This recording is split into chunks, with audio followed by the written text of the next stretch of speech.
And here it is. Roll up, ladies and gentlemen. One man went to Mo. We've got the funk. Have you got the whatever it is? I don't know how to progress that metaphor.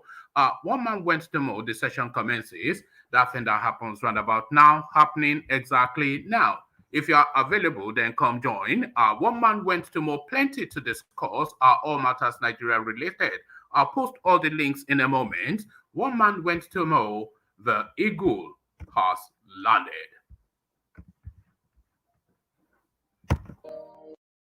Another Savior, holy, holy, holy, holy, Adimebujuku.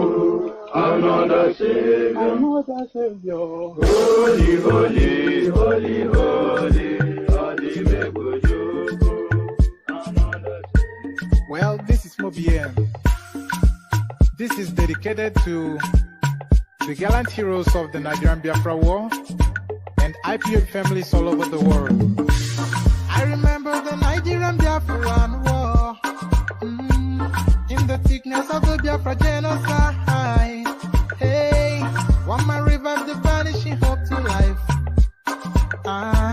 Let the great Biafran army to fight, and they were singing out, holy, holy, holy, holy, all the Megodu is another Savior. They were singing out, holy, holy, holy, holy, all the Megodu is another Savior. Holy, holy, holy, holy, all the Megodu is another Savior. Many years after the genocide, whoa, yet another great leader has risen up now. Oh, and he's leading the Biafrans to victory. In your Madika, Yabika Kokwanam Noah. Hey, Ekweremadu Chemefo. Manemo, it's an honor having you on board. When I'm singing along, holy, holy, holy, holy, Nandekano is another Savior. Gonna sing along, holy, holy, holy, holy, Nandekano is another Savior. When I sing along, holy, holy, holy, holy, holy, holy, holy, is another Savior. Getting it right and getting it faster now. Holy, holy, holy, holy, is another Savior. Holy, holy, getting it right, faster, never freedom. Is another Savior. Yeah, for freedom. Holy, holy, holy, holy, Nandekano is another Savior. Another Savior, holy, holy, holy, holy, Adimebujuku. Another Savior, holy, holy, holy, holy, Adimebujuku. Well, this is Mobien. This is dedicated to the gallant heroes of the Nigerian Biafra War and IPO families all over the world. I remember the Nigerian Biafran War, in the thickness of the Biafra genocide. Hey, one man revived the vanishing hope to life.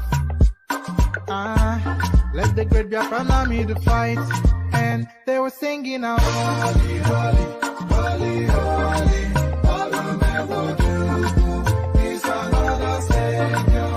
They were singing out, holy, holy, holy, holy, all the Megodu is another Savior.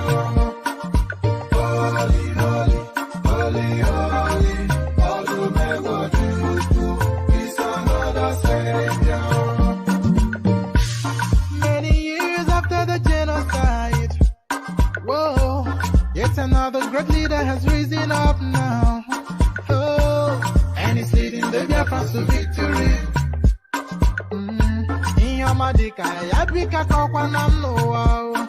Hey, Ekweremadu Chemefo. And there it is right there, the holy, holy song from the eastern parts of Nigeria, the Igbo people. Holy, holy, holy, holy from the east. As guys, I bring you, hold on, hold on, hold on. I'm coming. So, holy, holy, us guys, I bring you this. How I made my money and became a millionaire.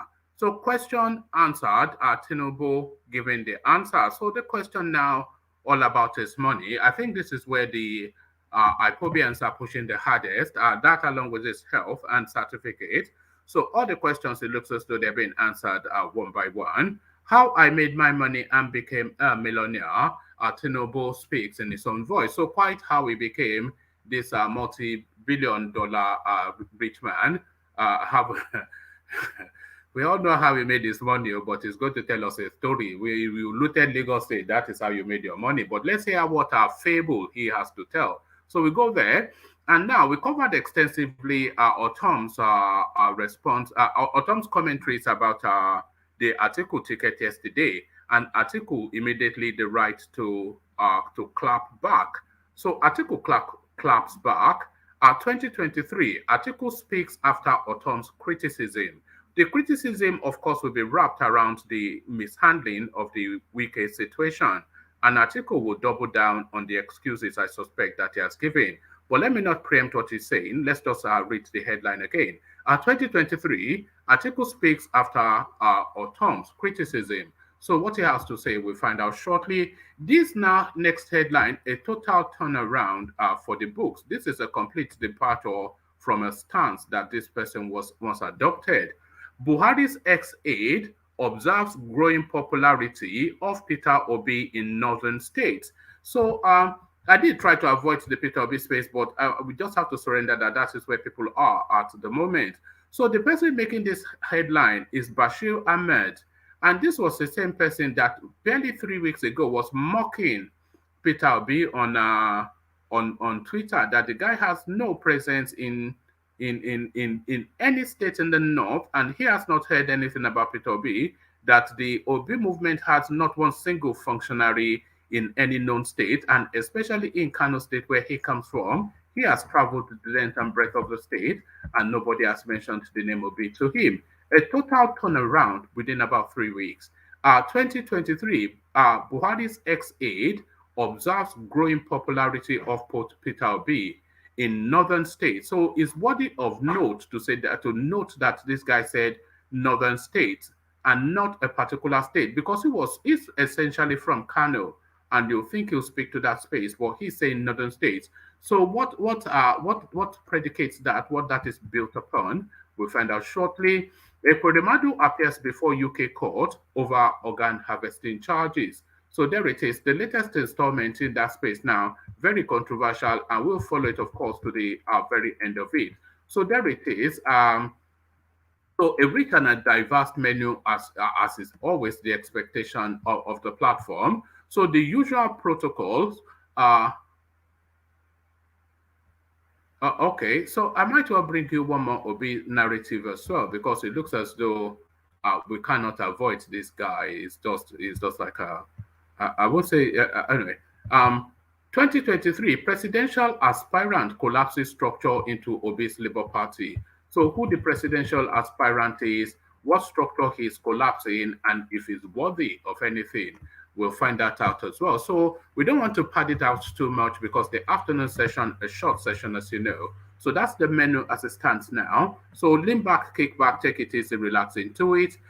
Click on the like button as you are coming in. Click on the subscribe button if you haven't done that already. And then if you want to come join me on the screen, click on that hyperlink that says StreamYard, the one highlighted on the screen as I'm speaking to you now. So if you want to come join me on the screen to engage in conversations around the talking points highlighted, click on that hyperlink. Then that brings you to a studio space. Soon as I finish reading out the talking points, let you onto the screen and engage you in a conversation. That's how it works. Open microphone. So click the click-ins now. So the first click is on the like button. That is a must. You must click on the like button. The second click is on the subscribe button. That's just a once in a lifetime click. So once you've clicked that once, you don't have to click it again. Just make sure it is not showing red. So if the subscribe button is showing red on your screen, then you are not fully into it yet. So you are not fully a member yet. So click on the subscribe button so it turns red.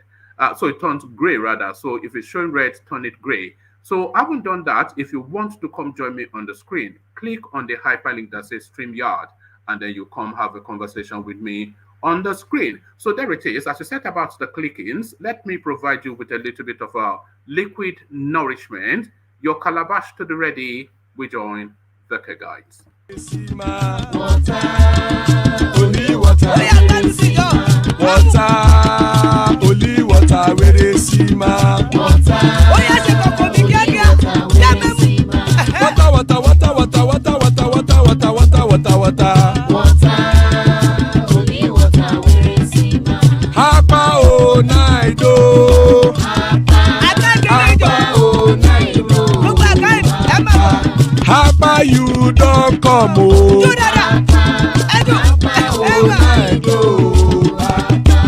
Hapa o naido.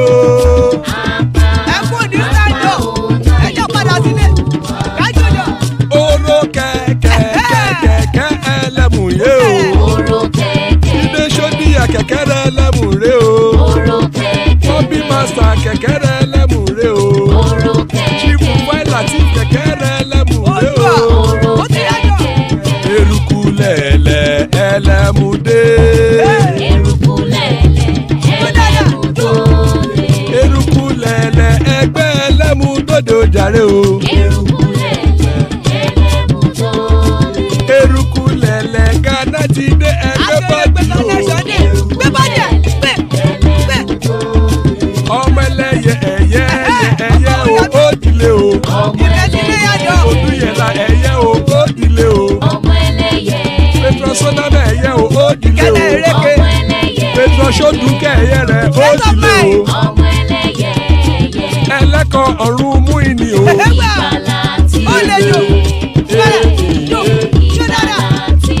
Àkùkọ ọ̀run mẹ́kọ̀.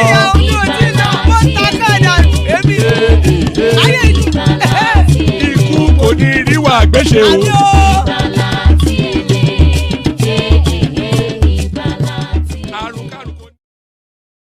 All right, so there it is right there. I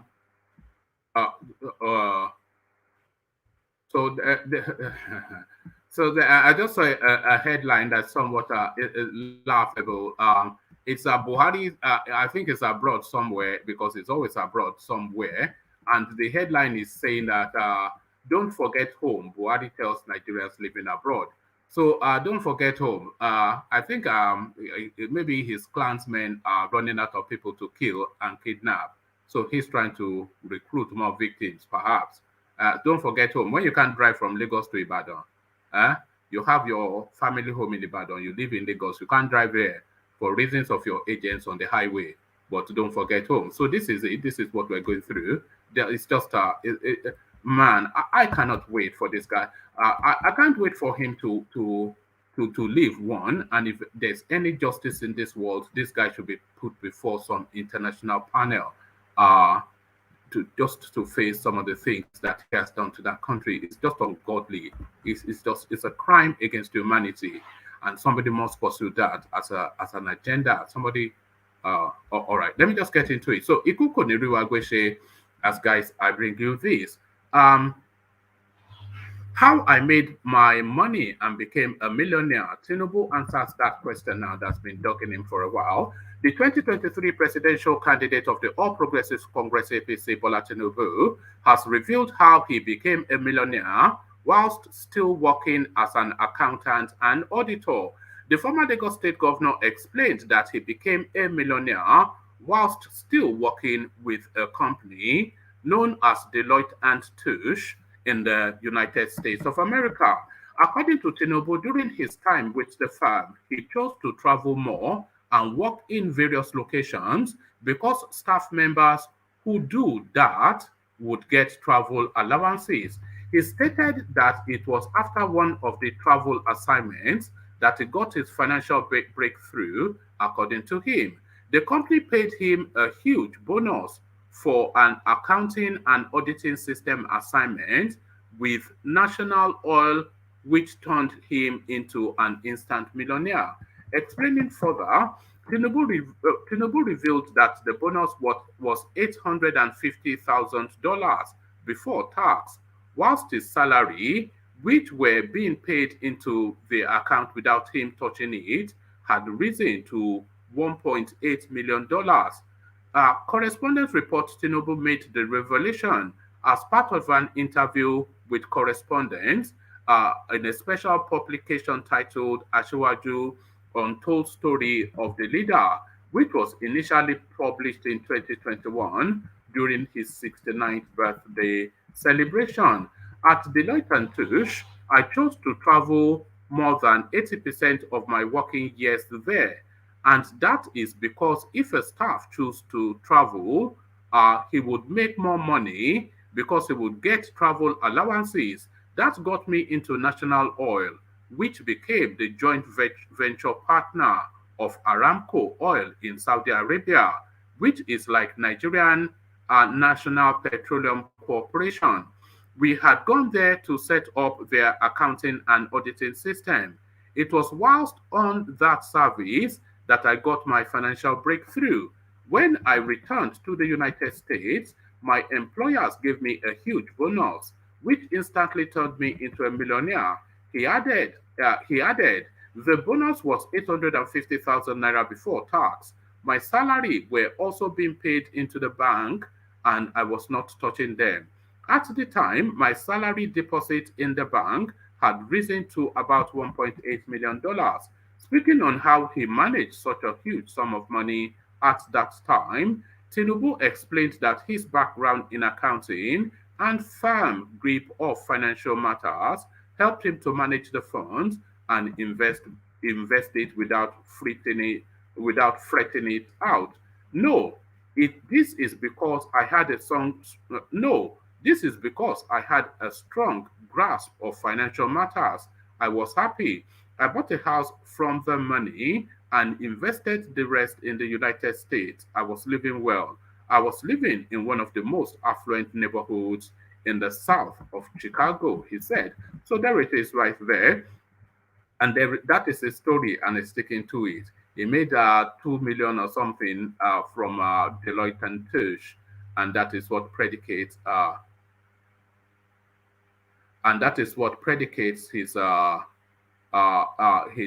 millionaire status. Sorry, I just saw another headline now which tallies with this one, so I'll read you this one as well. Hopefully, I read it better than I read the last one, which was somewhat stilted. So this is just the new headline that I just noticed now. How I worked as a taxi driver, security man to pay my tuition fee in Chicago. This is still Tinubu holding court. The presidential candidate of the All Progressives Congress, Bola Tinubu, has shared details of his journey in the United States. The former governor of Lagos State noted that he had to do some menial jobs to pay for his apartment and tuition fees at the Chicago State University. Tinubu graduated from the University of Chicago, which is, they shouldn't be writing University of Chicago anymore because that's what started the controversy. Tinubu graduated from the Chicago State University, should say, in 1979 with a Bachelor of Science degree in accounting. The APC national leader, whilst narrating his trip to Chicago, said he decided to travel out of the country with his friends, which include Bolaji Agaba. According to Tinubu in an interview with correspondents, according to Tinubu in an interview with The News Nigeria, which was initially published in 2021 as part of his 69th birthday celebration, he said he left Nigeria on the same day with his friend Agaba, whilst their third friend came months later. Tinubu, whilst trying to survive in the United States, they got an unregistered car, which they ran as a taxi. The APC presidential candidate added that he deferred his schooling, which should have started from April to September, to make money. Tinubu, when asked about his journey in the United States, said, Bolaji Agaba and I left the same day for the United States. Badejo left some months later. We got our visas through my family connections. Bolaji's own had almost expired before we left. On our arrival in the United States, we thought we would stay in New York, but Nuruddin Olowo Popo said no, and we put some money together for Bolaji's ticket and we headed for Washington, D.C. I stayed with the late Shola Popola at Washington before we started finding our way. We were running out of funds then. He helped us secure a one-room apartment in Alexandria, Virginia. We got an unregistered used car. They left the license open, commonly called Gypsy, which we ran as a taxi. We operated at the airport, where we picked passengers and not anywhere else, like the hotels, because it was forbidden for unlicensed cab drivers to do so. We did that for a while to raise some money. We did, and Bolaji went to Tennessee whilst I headed to Chicago. It was aimed at getting additional money to do what I had. I always liked to have a life of comfort. Tunde Badejo and Olowo Popo told me that Chicago was very cold, so I told myself I must have a car. I was supposed to have started schooling in April. I deferred it till September to have more money. Immediately after I got to Chicago, I went straight to Richard Daley College. It was very interesting. I was able to pay for my apartment and tuition fees at the Chicago State University. I supplemented that by doing different menial jobs like door guard and security man. So there it is. Tinubu as a security man, all 5'2" of him. So there it is. So more details then.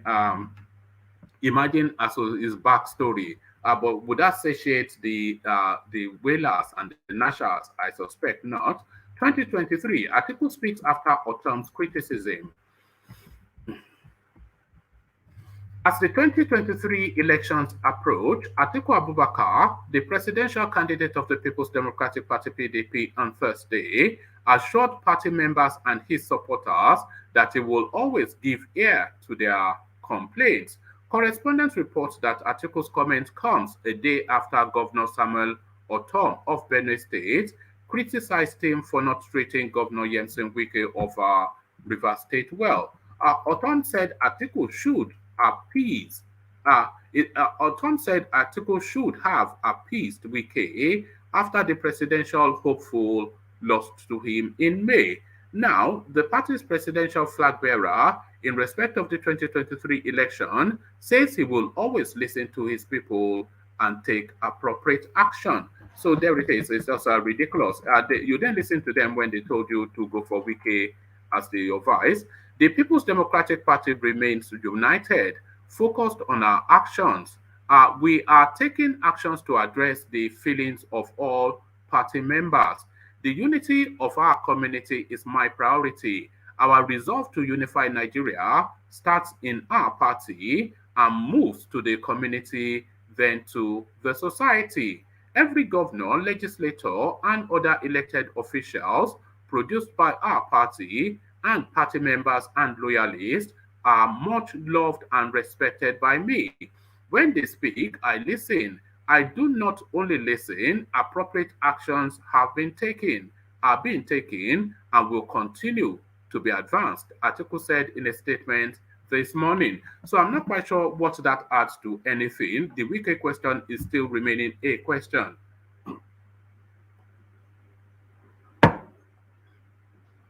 What seems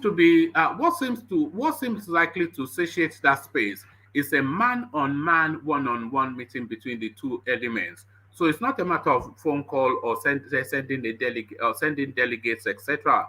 It's a man-on-man meeting between the two, with Wike coming out to take photographs with a big smile on his face. I think that is what will settle the party, not some guy in Dubai directing affairs like he was some lord.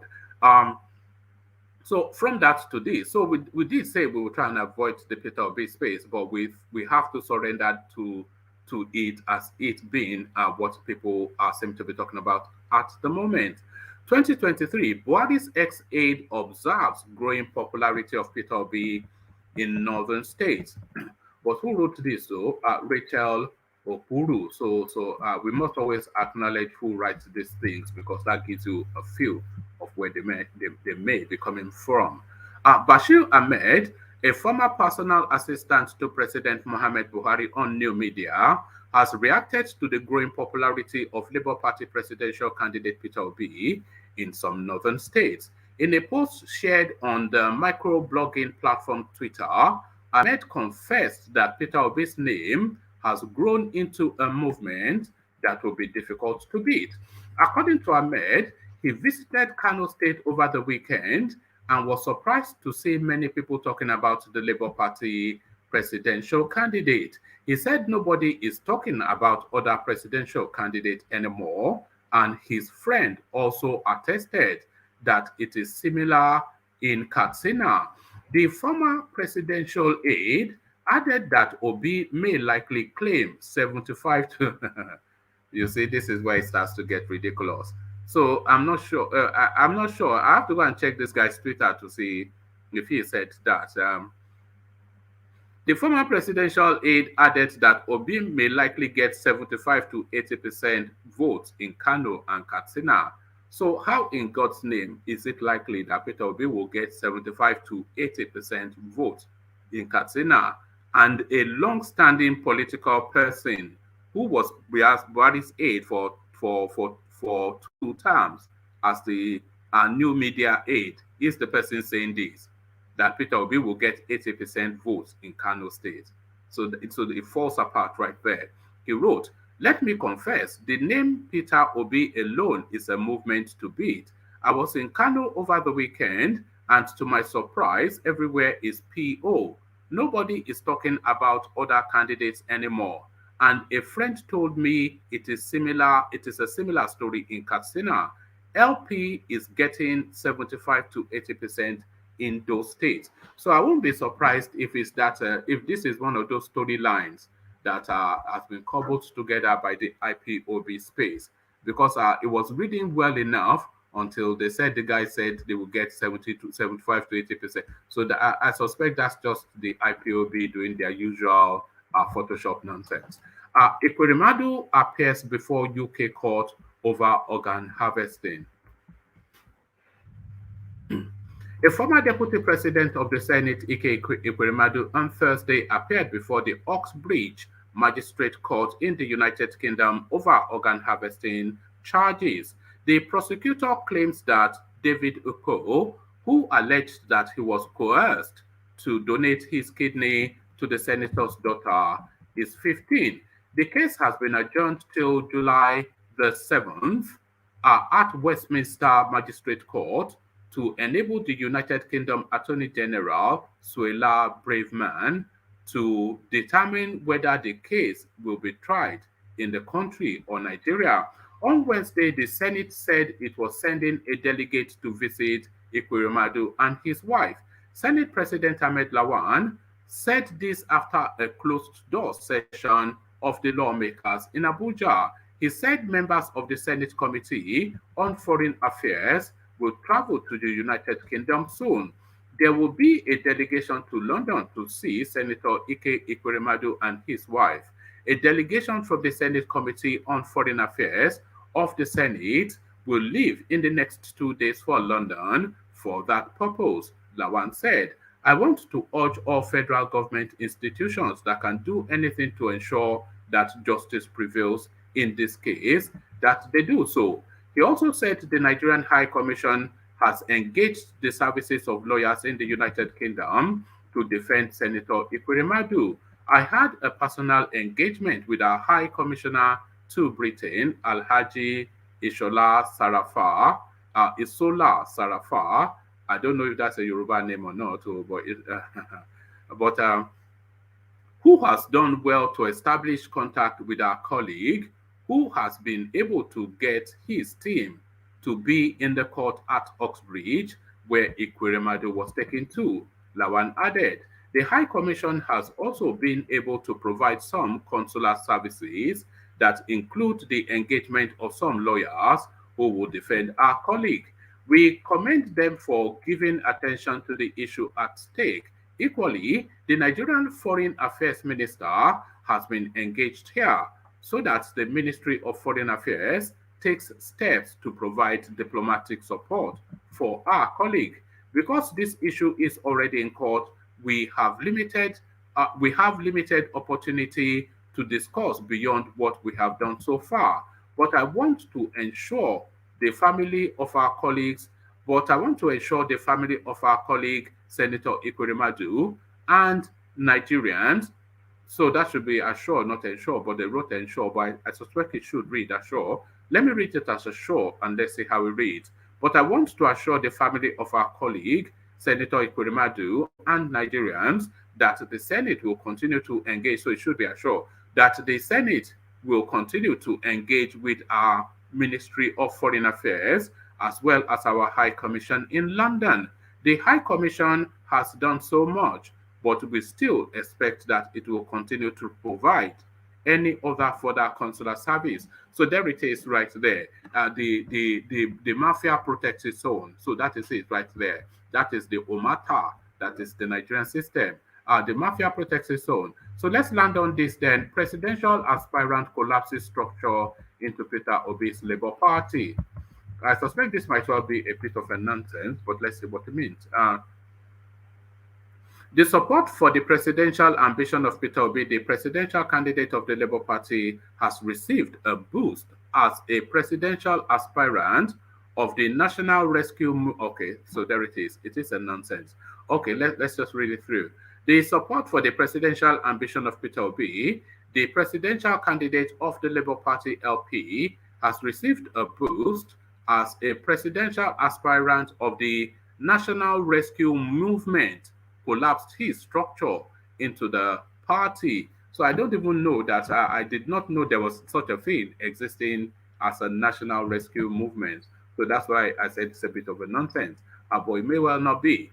Labour Party, in a post on its Twitter account on Wednesday evening, revealed that Martin Agbaso and his supporters, Emeka Mandela, a presidential aspirant, aligned with Obi's ambition. So there it is right there. Or Emeka aligns with Obi. So that is what they are telling us. Emeka aligns with Obi. According to the party, the presidential organization of Mandela officially collapsed into Labour Party for the former governor of Anambra State. This is coming at a time Labour Party is working on merging with the new Nigeria's People Party and its presidential candidate, Rabiu Kwakwanso, ahead of the 2023 race. Obi and Kwakwanso met on the possibility of merging to push out the All Progressives Congress and PDP, People's Democratic Party. However, there seems to be a stumbling block as no presidential candidate is ready to step down to be the other's running mate. Announcing the development on Wednesday, the party wrote, Labour Party today welcomed new members to our great party. New members including Chief Martin Agbaso and his supporters, Dr. Emeka Mandela, presidential aspirant of National Rescue Movement, NRM, whose presidential organization officially collapsed into the Labour Party for Peter Obi. So there it is right there. Make of that what you will, but there it is. What are we making of it? So there it is. Let's see if there's anybody there to take it on. So yeah, Baba Akure, we see you. Sonny, we see you.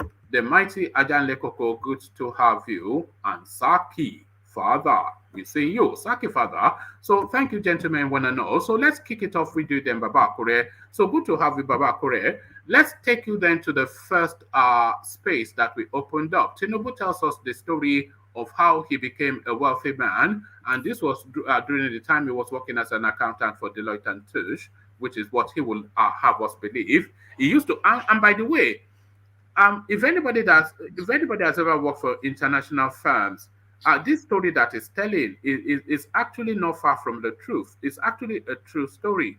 Because if you have worked for international firms, especially in engineering or computing or programming or even accounting, they send you around the world, and people make a lot of money just traveling around the world. But this is how he is claiming he made his money from Deloitte and Touche, making 2 million within a short period of time. So are you buying into Tinubu's storyline, Baba Akure? Good morning, everybody. It is morning here anyway. The first question I'm going to ask you, one man, is that how many years did he work for that firm, and how, is it that $2 million?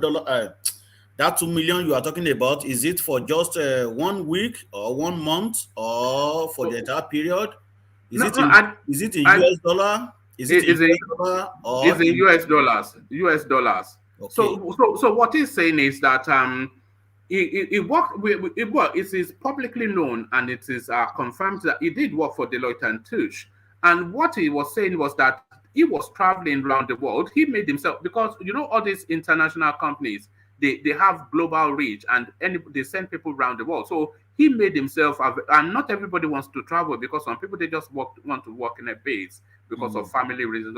But he made himself available for travel. And if you travel as an expatriate, your accommodation and your comfort is all provided for there. So he said he was having his salaries paid into his bank account, which he never touched. And of course, all the travel allowances and all of the accoutrements of out-of-station package. So that came to about $850,000.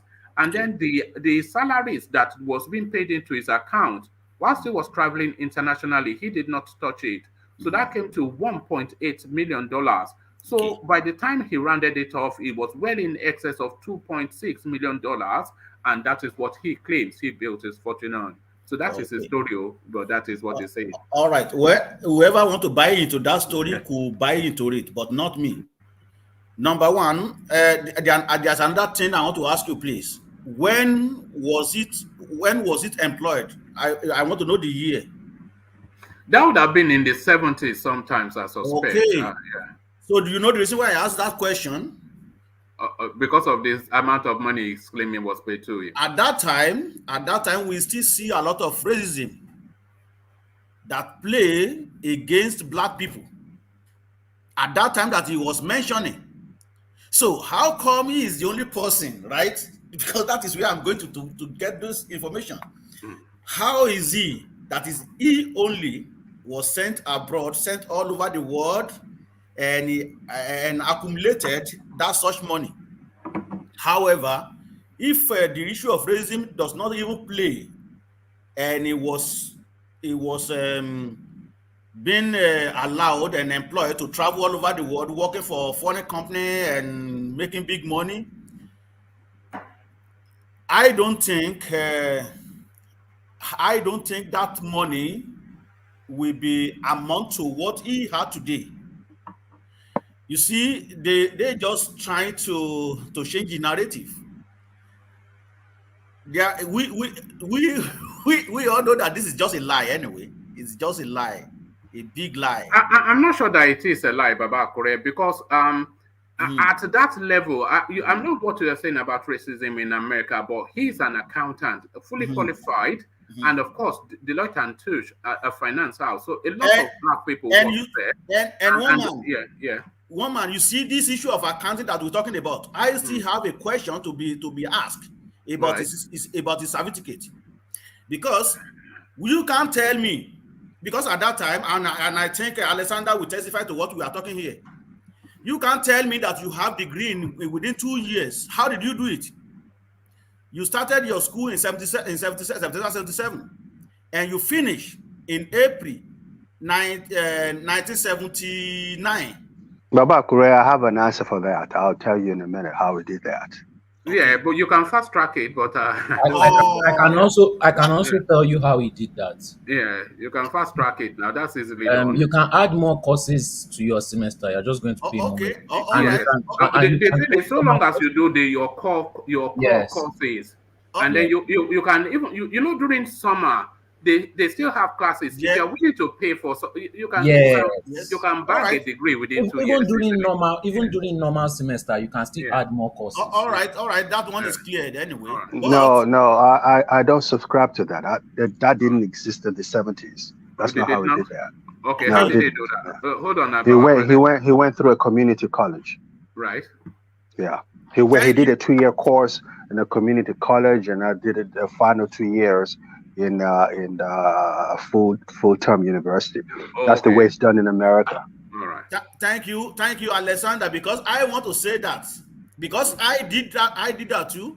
I first went to community college, have my diploma, then transfer my credit to university. Then I spent another 2 years in university.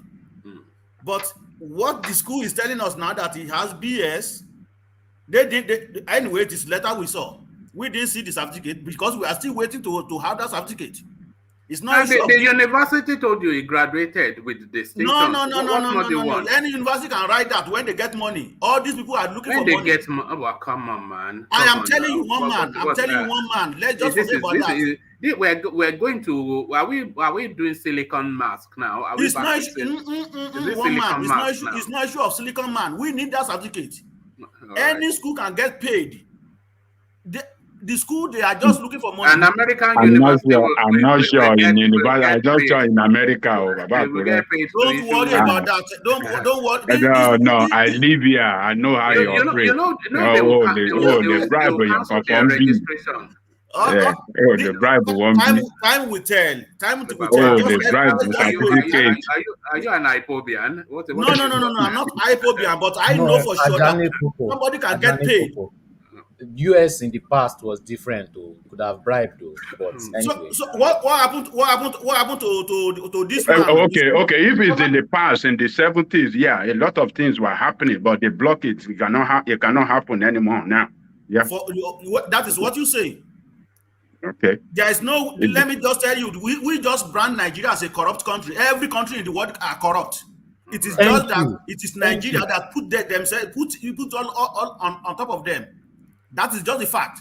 Don't let us just believe that these people they are saints, they are the best, they are better than though they are doing good things. There is no doubt about that. But anybody can get paid to get anything out. Just forget about that. Nigerian corruption is getting worse. That's the problem. It's getting worse. The fact I'm going to establish here is that what I'm going to establish is that every country, they are very corrupt. It's just that Nigeria is out of the roof. That is the fact. That for somebody cannot get paid to write letter to anybody. Anybody can do that. That's the fact. Either you like it or not. That's my own personal opinion, and I can still stand on that. That is the fact. So now let's just forget about that. Let's just go back to issue of money. I'm going to cite one example because to me, we are not really making good money except Alexander. We are not really making. But Alexander is old money now. This is generational money that Alexander is spending. Generational money. You see, we that we are doing. We that you are doing a little job, not like Alexander. We are not making much money, right? So I don't really believe that Tinubu made that money when he was working for that company, except when he joined politics in Nigeria. Now, there was a guy in US before. He was the House of Rep for Akure North and Akure South, those states. He lived his life in US for many years. Hear him now. When he came back home, and went to and fortunately he was able to be elected to be the member of House of Rep. He said, "Boy, I wish I could have come home since all this while, because even since I've been living in America for this year, the money I just got in 1 year is not the money I got as my salary as a senator. House of Rep in Nigeria, times 10 of what I've made in my life in US. So these people come home because they know that law is not working. They just earmark things for themselves. He came back home and I'm just making money. So to me, I don't really believe in that issue of 2 million that turned to empire in Lagos State. So that is my own opinion. I don't believe in that. You may not believe in it, Baba Akure, but and I don't believe in it too. That it is from that $2.6 million that is now become this $10 billion multi-billionaire. I don't believe that. He made his fortune from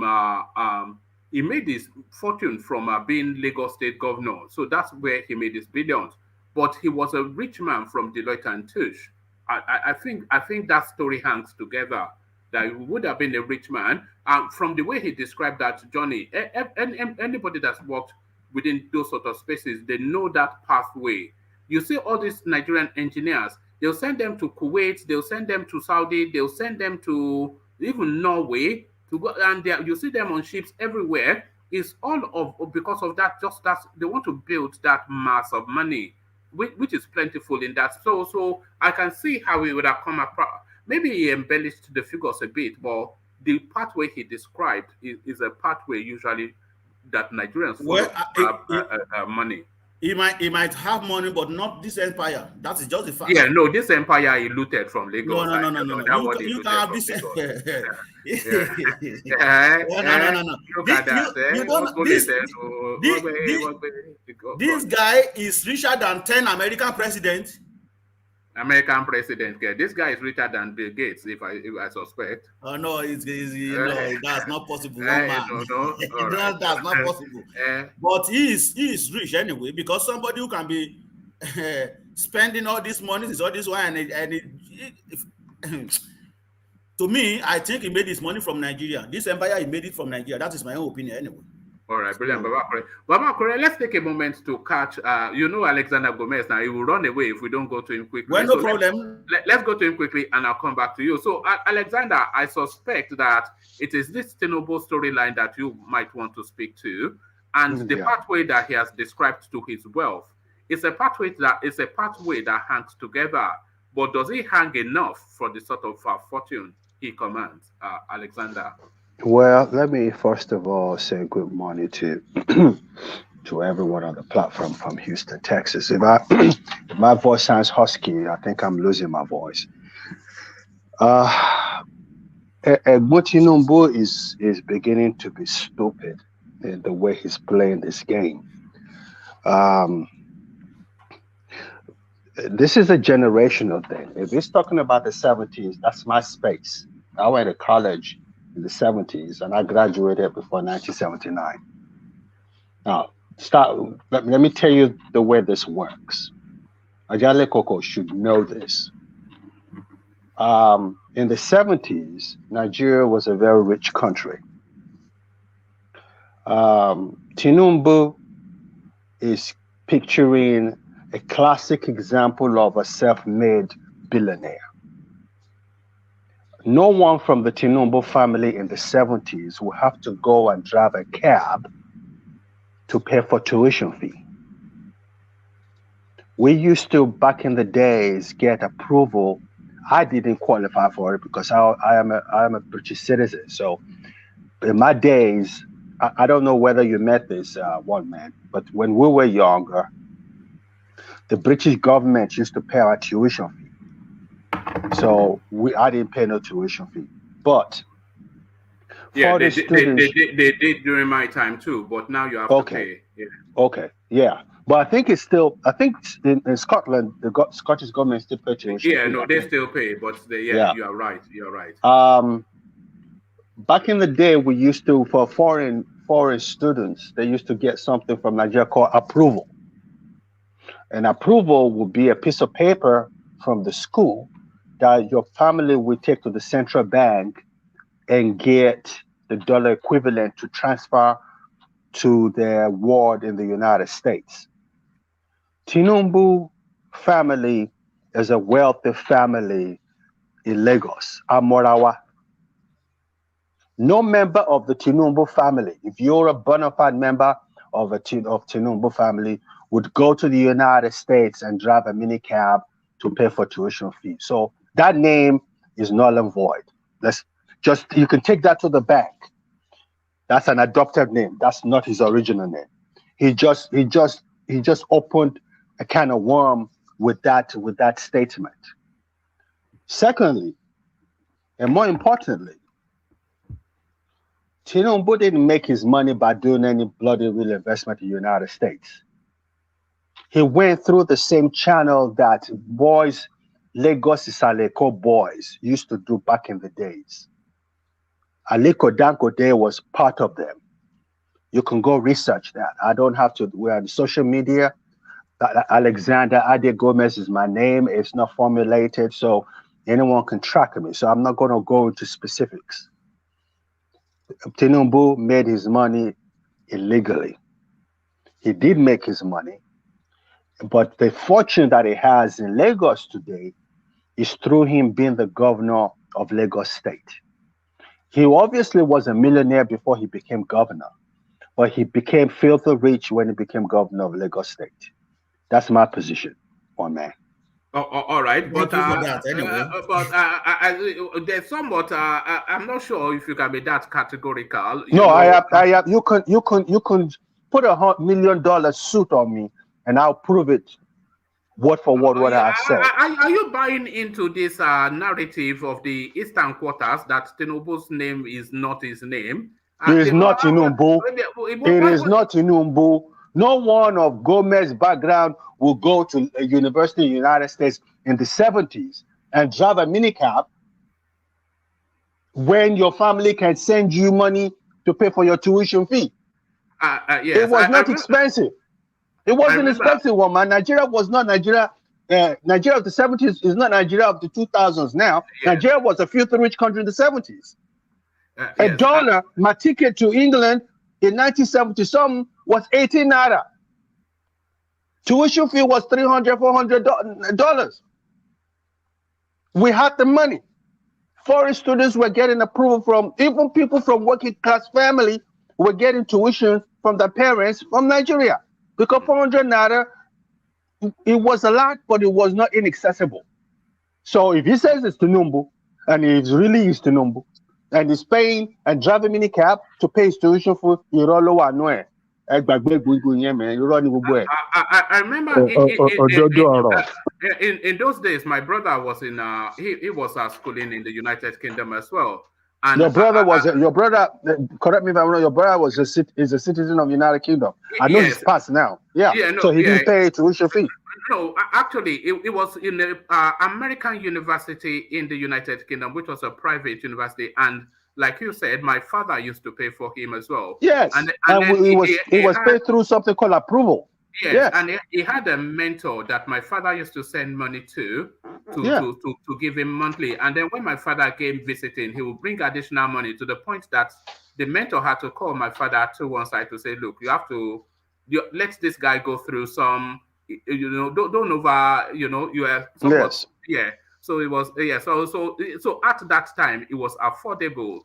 Yes. Up to the Nigeria was a rich country. Upper middle classes and to the higher echelons. It was just the fashion then. Even middle class, a lot of middle class families came to England. We had a lot of Nigerians in the 70s and 80s who came primarily to study and go back to England, to Nigeria to become people of repute.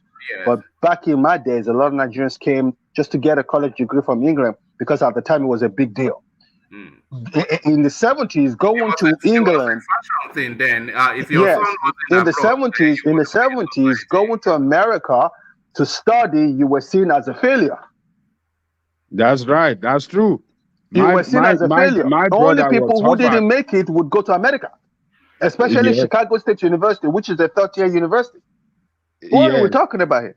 Everybody needs to slow down, or I need to contact someone who knows him and tell him to keep his mouth shut. Thank you, Alexander. No, this is a flashback story, Alexander. This is a story that he did about 2 years ago. Oh, but you don't know one. Everything about him is a lie now. Everything about him is a lie. Let me let you carry your show, my brother. You were too irritated not to come and speak on it. No, because he needs to keep his mouth shut, because when he starts saying things like this, people that know how education, how living abroad works in the 70s would just, it's just a red flag. It just doesn't make any sense.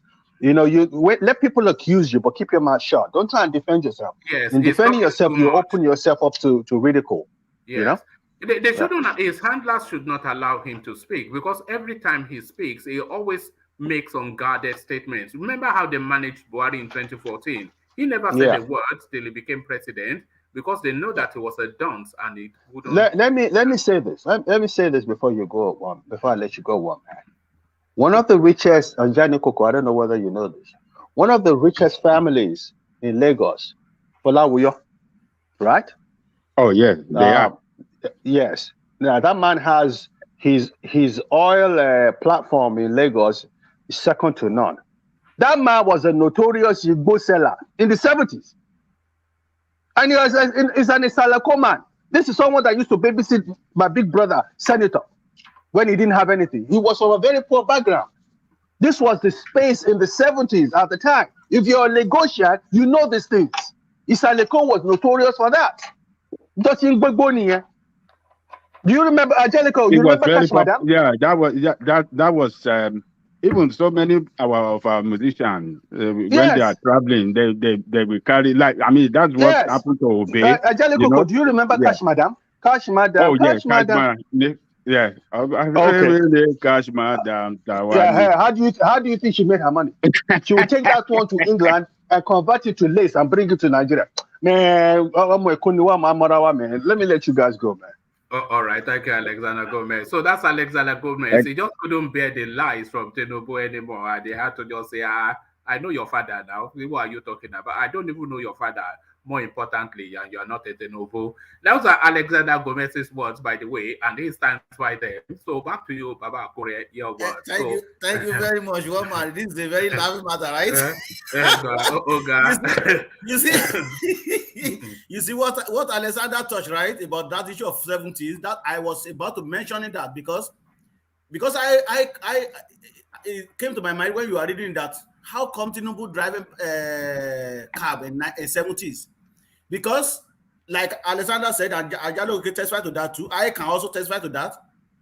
Our money was so good to the extent that when you take 1 naira, like my uncle told me, when you take 1 naira and you go to Britain, they will be begging you, can you give me this naira? Because it was very, very valuable at that time. My uncle will travel to US in 1973 and downward. According to him, he traveled to US and studied. They gave him all the money from Nigeria, the tuition fee, the accommodation, the transportation fee, the feeding, everything. He will fly to US, go to school. During a Christmas holiday, he flew back to Nigeria. But we can't do that now. Once we go, we go. Even we are not even going to come back when your study permit done. So for him to say that he was driving cab where? No, I don't really believe that too. Yeah, but you can't dispute the man's own life story now. Do you know his life story more than what's going on now about Korea? Like Alexander said, I don't believe that Tinubu. Tinubu is popular person in Lagos. Go to US and go and ride cab. Even my uncle that came from middle class or low class people self, they even go to US to go and wash plates in restaurants at that time. Let alone Tinubu.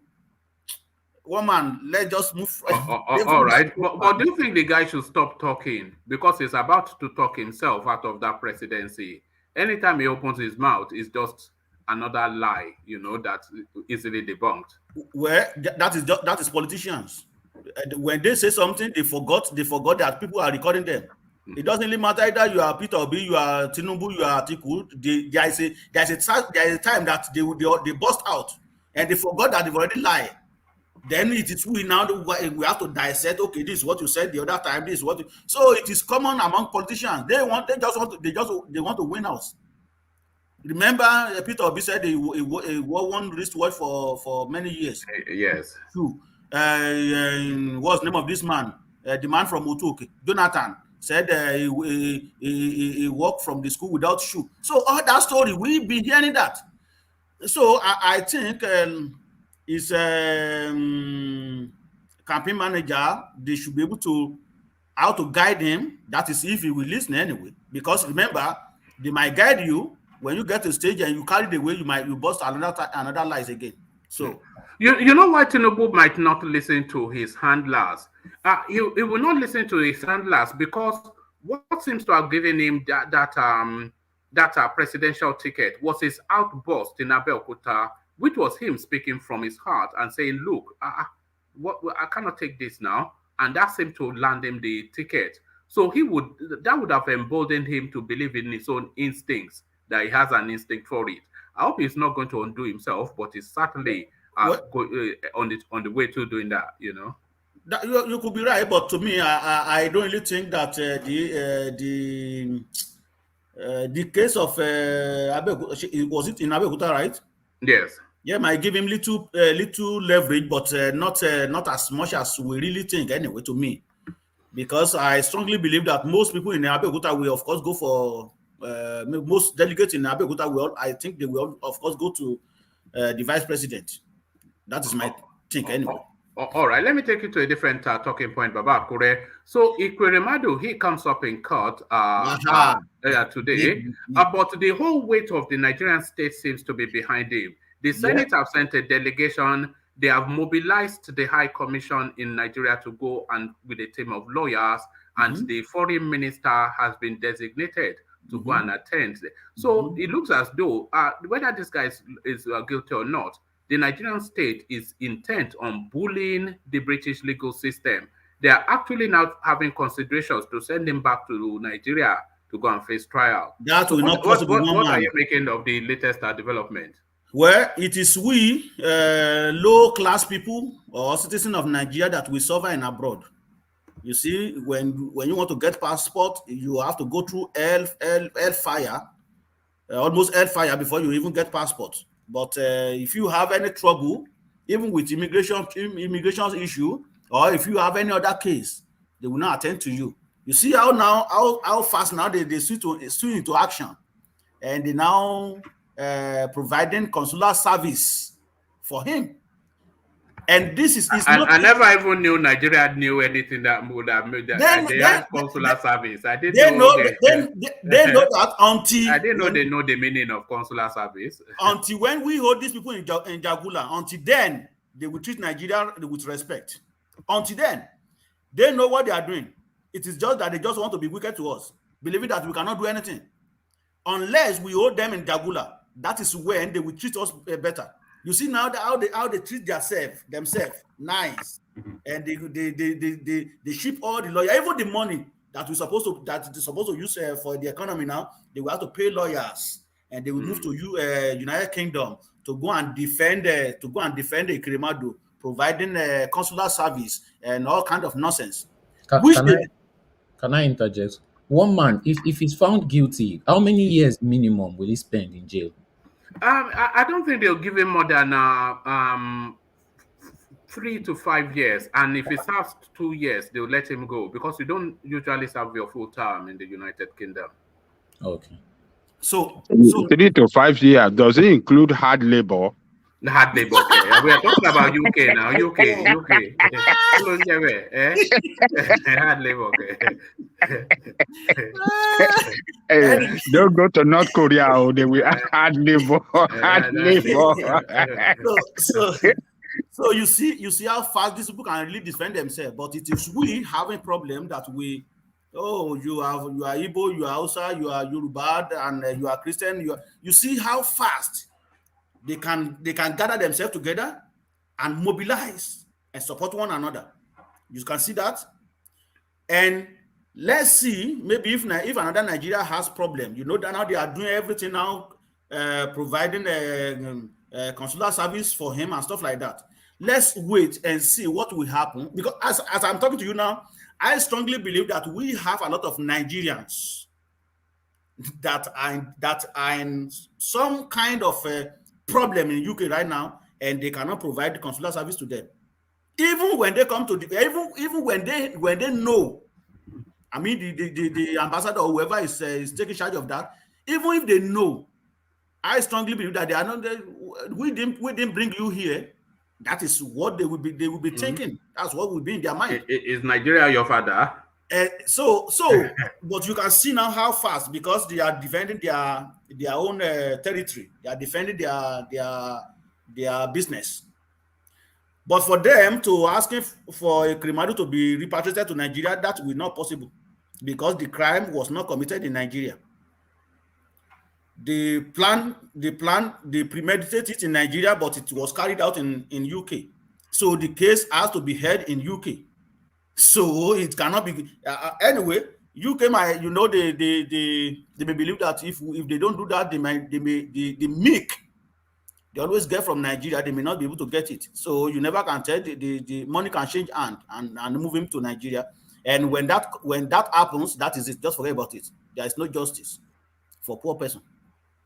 And I think one of the reasons why these people are running around this issue of consular services and stuff like that. Remember, these are the people that screen those who are sent to foreign countries to go and be the ambassador and stuff like that. So those people also want to defend their own bread too. I think that is why they are doing all that. But to me, I strongly believe there's a lot of Nigerians in UK right now that need consular service, and they are not going to get it, and they never get it anyway. But we are hearing for the first time now this because it is involved them. Yes, that's just the thing. But a high-level delegation from the Senate, so that's a round of escapade right there, because they are not going to go there and stay in travel lodge or something. No, they are going to go and stay in Savoy. So and then they will take their girlfriends, of course. That is it. So that's just £2 million, just gone right away. Meanwhile, we need money to pay our loan. We need money to pay ASU. We need money to pay doctors. But all this now, you see, until when we owe these people in Jagula, Nigeria is not going to get better. We have to scrap this house of nonsense that we have, because it is not working. Let them come per seat. Then you pay them either 20,000 or 100,000 or 50,000 or whatever you want to pay them. Just pay them once and for all. Allowances. Just pay them and done. Rather than come and sit down somewhere and sleep without even doing anything that is not even bringing any achievement. I've always insisted that the Nigerian legislation, they should be part-time, so they can have a part-time job and they can do that part-time. And like you said, they be paid per sitting, not just some. Exactly. You are practicing American system, but you are not following that American system. Are you? No, you are not following it, because if you go to the United States, every state manage their own resources and manage their own, and they even fund themselves.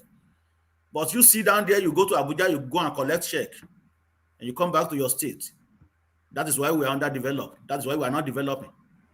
All right, brilliant, Babakure. So, Babakure, thank you. Stay with us. For reasons of time, Babakure, let me go on to Solly and put him a different set of questions, or maybe even start him off with the Tinubu space. So, Solly, of course, Tinubu in play now, and he tells a narrative of how he became rich.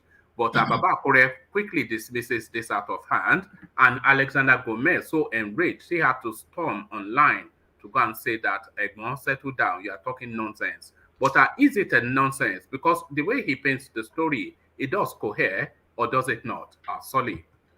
Well, Tinubu is a perpetual liar. I'm sure even in times where he does not need to lie, he will just lie for fun, And he lives in a country where they accept that kind of nonsense, because there is no accountability in that country for people that are above them. When I say they worship their politicians, some people will come on the platform and be fighting me. But is it not worship when somebody will do something bad to you in front of you and you still be smiling and laughing with the person? So one man, there was a point where all of us saw it. All of us in the country that are youths anyway, we saw it.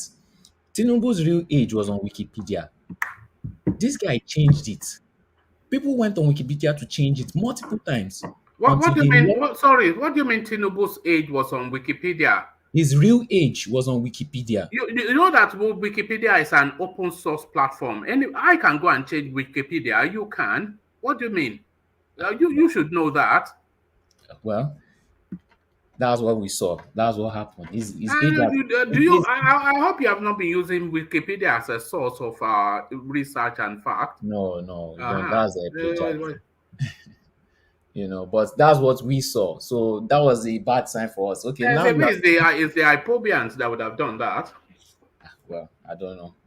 Well, okay, then you've refuted my argument. So I don't know. I don't know about all these things that he's saying in the past. I was not there.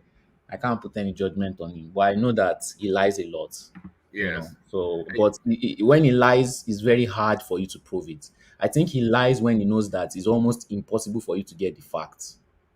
So. Is Tinubu actually a human being, or is he just faking that? Is he wearing some silicone mask? Is he wearing silicone mask? Do you think? No, he's a sociopathic narcissist. God. He's not a psychopath because he knows when he reaches his limit. If he was a psychopath, he wouldn't be there. He's a sociopath, so he knows when to switch it on and off. Now he's a narcissist because he likes grandiosity. That's his narcissistic traits, and he does it to the end. I've never seen him stop. Even in times that he's meant to stop, he still used to continue. So this is what we are dealing with. And that kind of person will succeed in the Nigerian environment very, very well. Same thing with psychopaths. I don't know about narcissists because they are usually just dumb, but psychopaths, sociopaths, they always succeed very well in the Nigerian environment because they can understand it and they can adapt to it quickly. All right. All right. All those big grammar. Sorry. Have you been reading books again? What is going on here? Let me take you to this space. Let me take you to the Ekweremadu space. Ekweremadu, he appears in Cotton Thursday, which is today, with a retinue of Nigerian seniors from both home and abroad, including the Nigerian High Commissioner. The Foreign Affairs Minister has been mobilized, and the Senate sends a team with our banks of lawyers. So they are about to overwhelm the British system. So what are you making of this then, of a man accused of human trafficking and organ harvesting? Well, I'm not surprised that all the team came. I know we have all these things. Whatever every other country has, we have it. And I want to refute something Baba Kure said later on. But for now, I'm not surprised. Of course, he's going to get his counsel. I won't even be shocked even if UK lets him go back to Nigeria because it's UK. The more I found out about UK, the more I realized that it's almost like Nigeria. They just know how to cover up their things very well. That's just the thing. And Baba Akure said, yes, you are right. There may be plenty Nigerians that need help. But how many Nigerians know how to go through the proper step to get help? Most Nigerians don't read. If you show them a step of 10 things to do, by the time you get to the second or third one, want to dabaru gbogbo kini, they will not follow the rules, they will not follow the steps, and then they will start complaining things are not working. That's one thing I noticed Nigerians do a lot. Or they will not do something properly and they will say racism.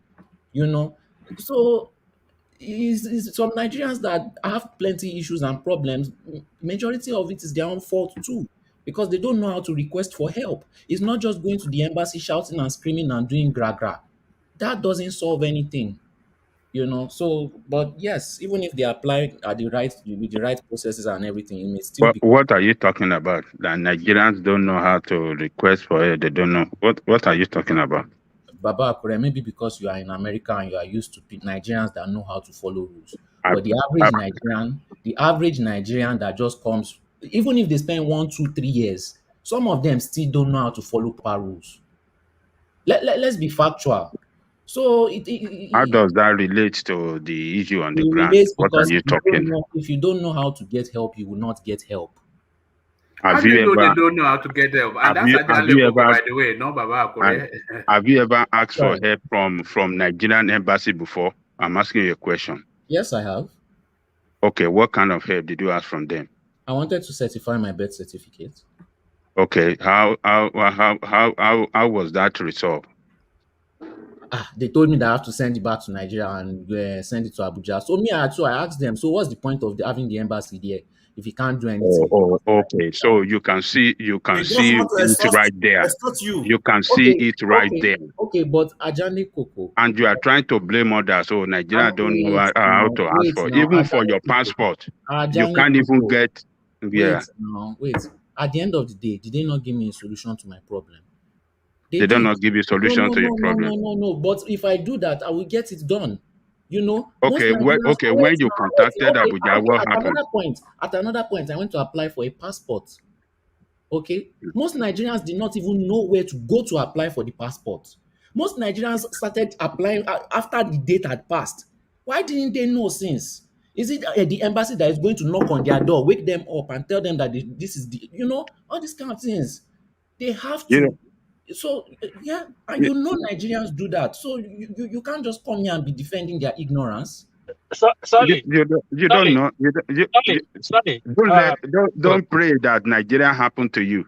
Always pray that Nigeria never happened to you. Okay, but did what I say is it a lie? Sorry. It's not a lie. So why there is no absolute truth in what you are saying? It's not a lie, but what I'm saying there is no absolute truth in what you are saying. Okay. Can I interject? Yeah, Soros, okay. Sorry, well done. I greet everybody. Sorry, I believe you are in abroad, not less than, maybe you're not more than 12 years in abroad. But if you are staying abroad for like 15 to 20 years, you will know that you go to Nigeria versus look for your passport, 6 months you have not gotten it. You'll be going every day and nobody will answer you. You've not seen anything in passport. I just did my passport in Nigerian embassy. I just registered my newborn baby in Nigeria, but can you imagine that I've not seen my certificate of my son? I've been to the embassy twice in 2 weeks. So what you are saying is not right, sorry. The fact it works for it doesn't mean it works for everybody. What peace? Can I every day they know what to do. They call the embassy. They call now. They'll be there now o'clock in 6 in the evening. Nothing they'll get nothing done. What peace? I understand. Look at ordinary PVC to get PVC in Nigeria. Look at the way the people are suffering to just get registered to vote. Ajani Koko. And you want to continue saying Nigeria doesn't know what to do? They don't follow the rule. Okay. Stop it. Nowhere is perfect. Even in Netherlands, I have issues when I try to apply for things. What peace? You said that they did not give you your passport after this and that. Did you check?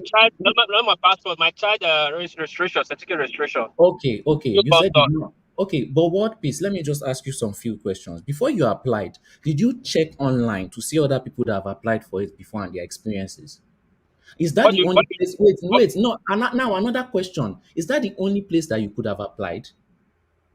I mean, what are you talking about? Where are you going with this? In this kind of situation, the consular the service is there to just provide routine, basic. Don't worry about that. The embassy is there just to provide routine, basic consular service. You don't have to jump through hoops or sit an exam to access consular service. You just go make your request, and then they just facilitate it. Okay. But my logic here is we can sit and complain, or you can solve. Forget all that. The service is not up to the what it should be. And there is no basic. Yeah, so what then are you saying? That the burden is on the people because the service is not up to par? A lot of times they can get the service, but they don't know how to. You're not. This is what I see. I'm just telling you what I see. What you see may be different, but most of the time when I encounter Nigerians, 50% of them, their problem is their own problem. It's not usually. How is their problem their own problem? Because they are not. What do you mean follow proper steps?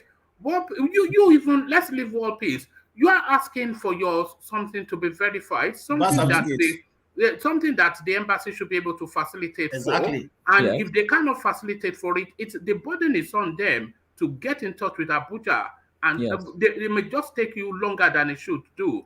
But your own thing is to go there, tell them what you want, you pay a fee, and then they give you a date to come back. They don't send you to Abuja, and you are talking as though I don't know what you're talking about.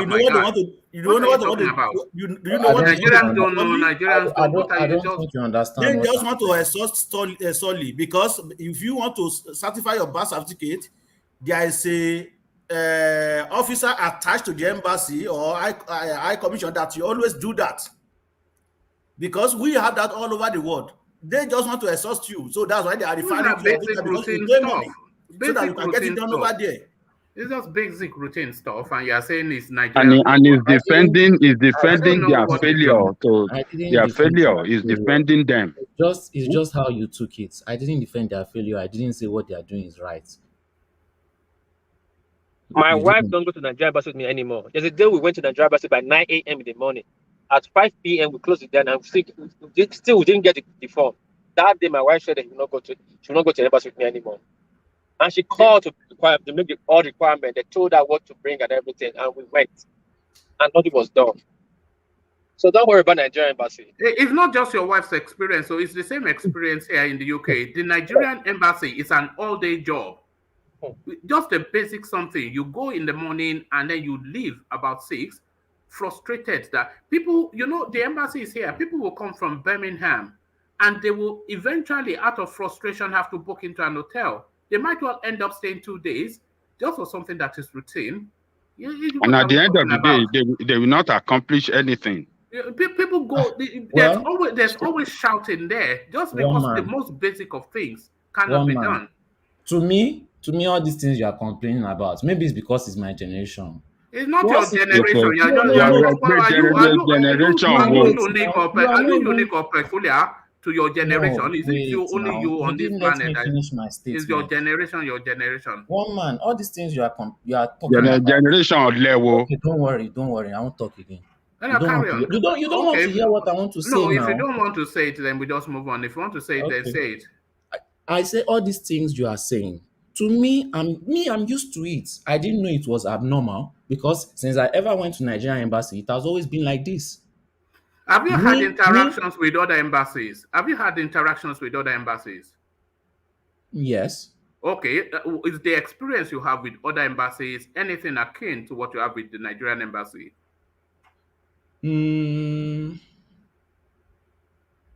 Not really. But so there you are. So what do you mean you don't know any different? You know different. Oh, compared to other embassies? Oh, yes, yeah. I do know the difference. But I'm talking about Nigerian. So the Nigerian system then has to be an anomaly. If the relative experience you've had with other embassies has been somewhat relatively smooth sailing, but the Nigerian embassy is guaranteed traumatic, then that is the anomaly. I was comparing it to other Nigerian embassies. I wasn't comparing it to other countries' embassies. Because even the thing that you said, you go from one place, you spend a night in hotel, to me, that's normal. I didn't know that it was weird. That's what I'm trying to tell you. That they've normalized it for us. And this is the first time I'm hearing people say, oh, this thing is not normal, this one is not normal. It has been normal to me since. Do you watch cartoons, Solly? Yes. Do you watch cartoons? Okay, yes. There's a French cartoon called Asterix and the Roman Soldiers. Everybody is always telling me about it. Okay, yes. I know it. Okay, so there's a French cartoon called Asterix and the Roman Soldier, but there's one particular cartoon. I'm inviting everybody to watch this as well. There's one particular cartoon. It's called The House That Drives People Mad. Go and watch that cartoon. And that will tell you what Nigeria is. It's just a French cartoon. I watched it. Yeah, the house that drives people mad. So that is what Nigeria is. You'll see how frustration works. So that's the Nigerian system. But one man, let me not say we. Me, I'm used to the frustration. I expect it. When it comes, I'm not even surprised. I just go through it. That's what they've turned us to. Yeah, but you can't resign to it, can you? The burden is not on you. For a system that is not fit for purpose, the burden is on the system to be fit for purpose. Do you get it though? Or I'm sure you. Yes, I understand, but me, I didn't know it was a problem. We are just used to it. It's suffering and smiling. Fela Kuti told us, but there it is, right there, suffering. Are you hearing this, Ajale Koko? This is Fela is a prophet. Though this is what he told us. That this is where we will end up.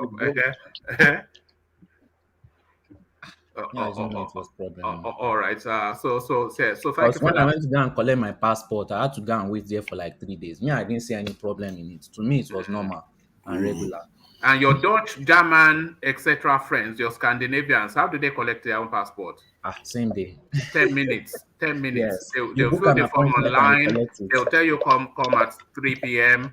You knock on the door, they give you your passport, and you go and have lunch. You know. Yes.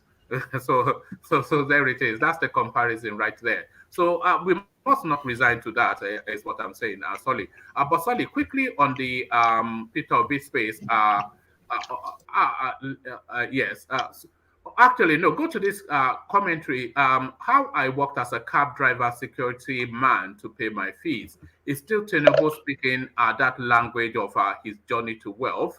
And that seems to irritate Alexander Gomez somewhat, because Tinubu carries a prominent Lagos name, which has been since the beginning of time noted for wealth and elitism.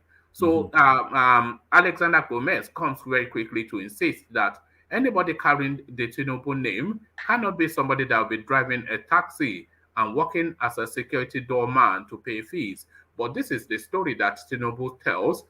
People quibble every single word that comes out of that man's mouth. Sorry. Well, one man, we can't refute his statement. It's quite possible. You never know. You don't know their internal family issues. What if he wanted to be a man of his own? Or what if his family just had issues with him at that time and he needed to survive? We never know. Like I said, this guy is always giving us stories that we cannot verify, and he knows that it's almost impossible to verify. This story is not for people like Mr. Alexander Gomez. Okay, you are not his customer. This story is for his customers, the people who love him, who support him, and like I said, he's a very grandiose. He loves grandiosity. Okay, grandiosity is like shining kind of story from cab driver to president of Nigeria. It will sweeten. It's pumping the morale of his fans, his fan love. So those are his customers. These stories are for his customers. These stories are for his people, not Mr. Alexander Gomez, not any of us that have sense. It's for his followers. You know what they call that? Sorry, they call it an everyman storyline. So he's speaking essentially to every man that you can do it too. Yes, it's relating to them. It's an association with the mass sort of a narrative. To say that, look at me, I'm just one of you. I'm just like you. Yes. It's just like when Clinton took that baby and kissed it. That black baby. Yes. So it's just grandiosity. He knows what he's doing. All this is Agberu fans that he has put in high power. Even if they will like the story and they will eat it up, and they can use it to motivate and get more fans and more voters. Things like that. They look at this politics thing. They look at this politics thing like business. That's what people don't understand. If you look at it in their own point of view as business too, you will begin to understand why they do what they do. So he has to do this for his supporters. He knows that they are not going to question him, and he knows that they are going to love the story, and he's going to get more supporters. He has been in this game for long, and he knows how to run it. So it's just another grandiose story that he has for his people. I don't buy it, and it may be true though, but we never know. That's just the thing. Unverified. If it's true, then it doesn't come under the name that he carries. Is what Alexander Gomez insists that you cannot be your name cannot pay you money in another man's country. No, but at that time, the Nigerian naira was actually 70 kobo to the pound. Probably 65 kobo to the naira. So Nigerians were living like Arab princes all over the world at that time. And if it comes from a prestige family, then what Alexander insists is that he cannot be driving a taxi to sustain himself. Okay, but one man, what if his family cut him off? Was he independent at that time? I don't know, but that's the story he tells. So you see, you give a story to make everybody's mind scatter, so that you at the end of the day you just have to chop his story. We were not there. Nobody was there in that. His stories doesn't always have anybody there, so we can't verify it. So.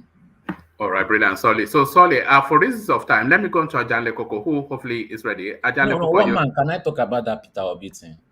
I want to push for time because we're 1 hour 30 minutes, and that's already taking us past the 2-hour mark. But I want to condense it as much as I can. But let me go on to Ajanle Koko. So, Ajanle Koko, are you there? Yeah, I'm here. All right. So Ajanle Koko, the Tinubu space is the story of the day, seemingly. So from rags to riches, he paints a journey, arrives in the United States off the back of some ticket or the other, stays on his sofa surfing from one person's sofa to the other, finds himself in Chicago, having driven a taxi to have some money. He then self-funds himself through education, and then through education got a prestige job with Deloitte and Touche, made $2.6 million from there, and that is the birthing of his fortune. So that is Tinubu's storyline. I'm sure you agree with all that, Ajanle Koko. Yeah. Good morning, afternoon, evening, wherever you are. Yeah, let me first of all urge our listeners around the world to please click on the like button, share, and subscribe if you have not. You see, one man, Tinubu work in a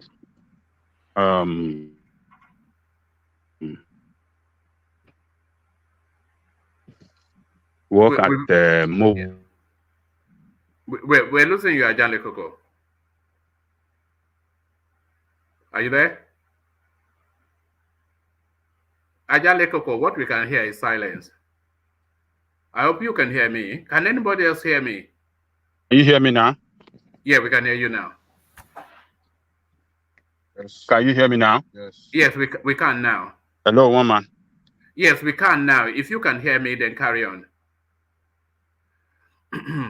You've muted yourself, Ajanle Koko.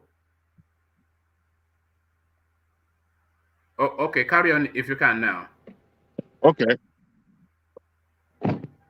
All right. Do you want me to come back to you? What I was saying is that this guy. Oh, okay. Yeah, carry on. Yeah. Okay.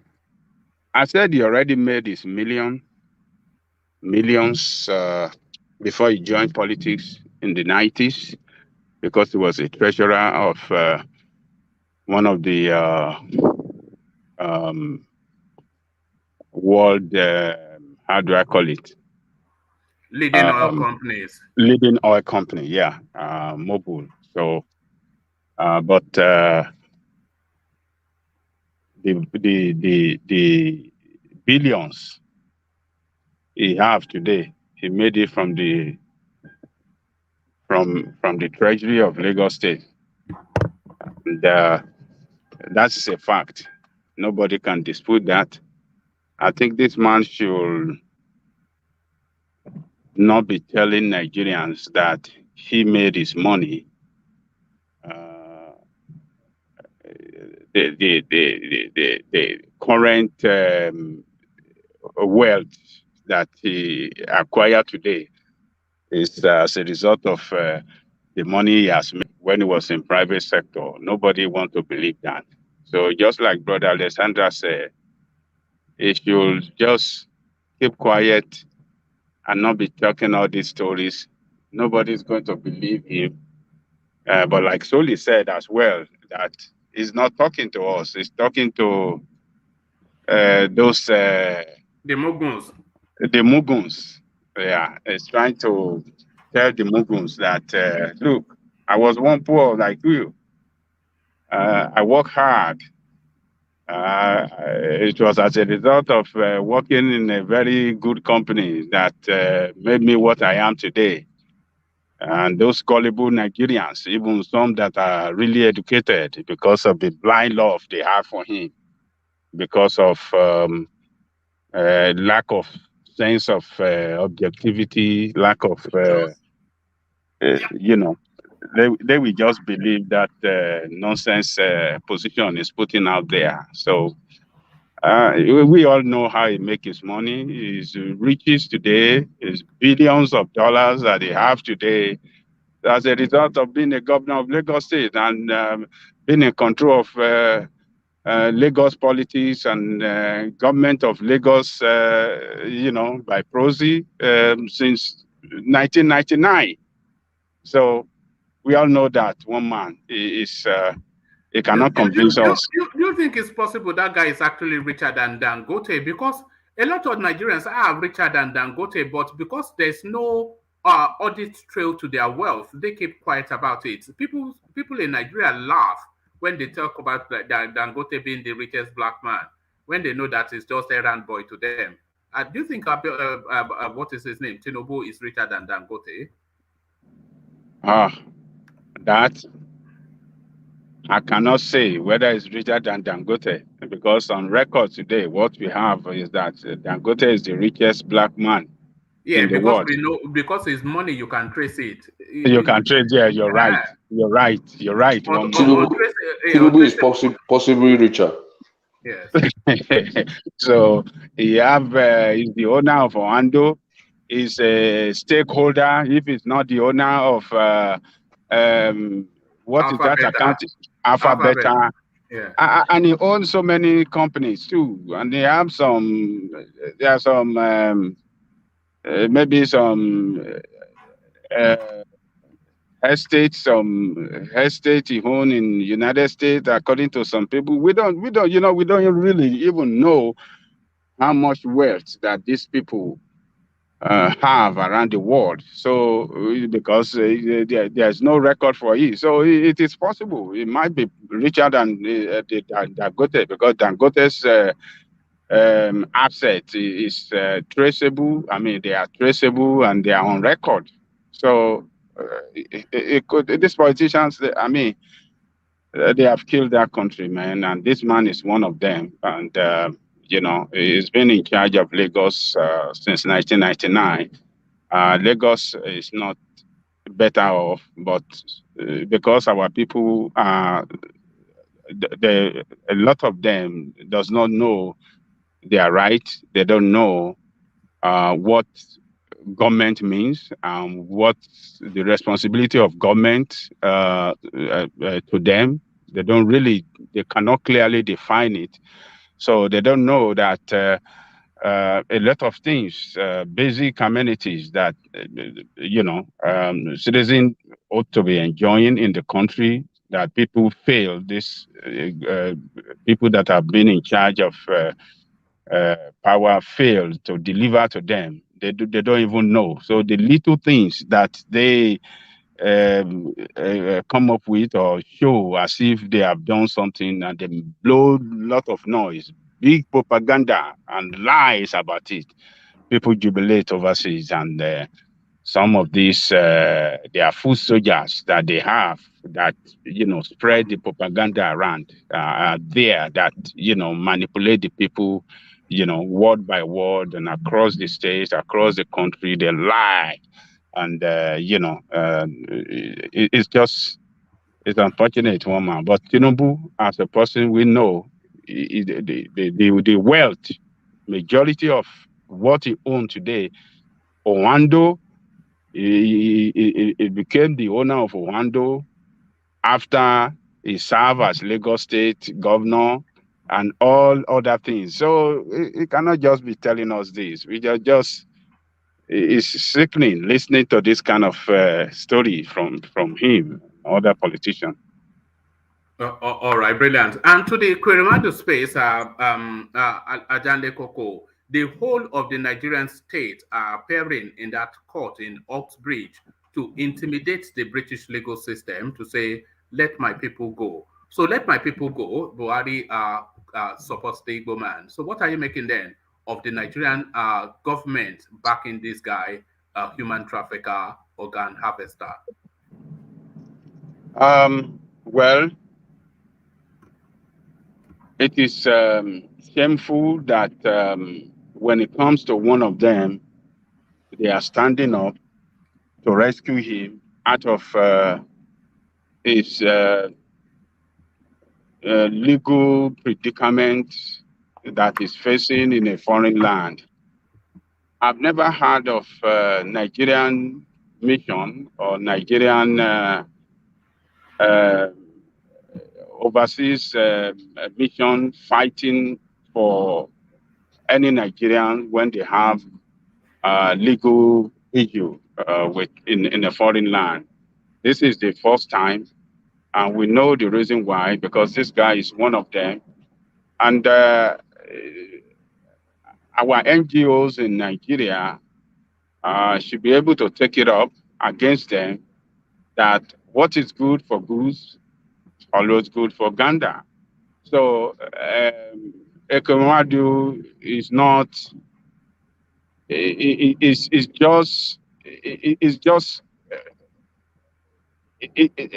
just a Nigerian like every other Nigerian, and the same rights that is entitled to according to the law, other Nigerians are entitled to the same right as well.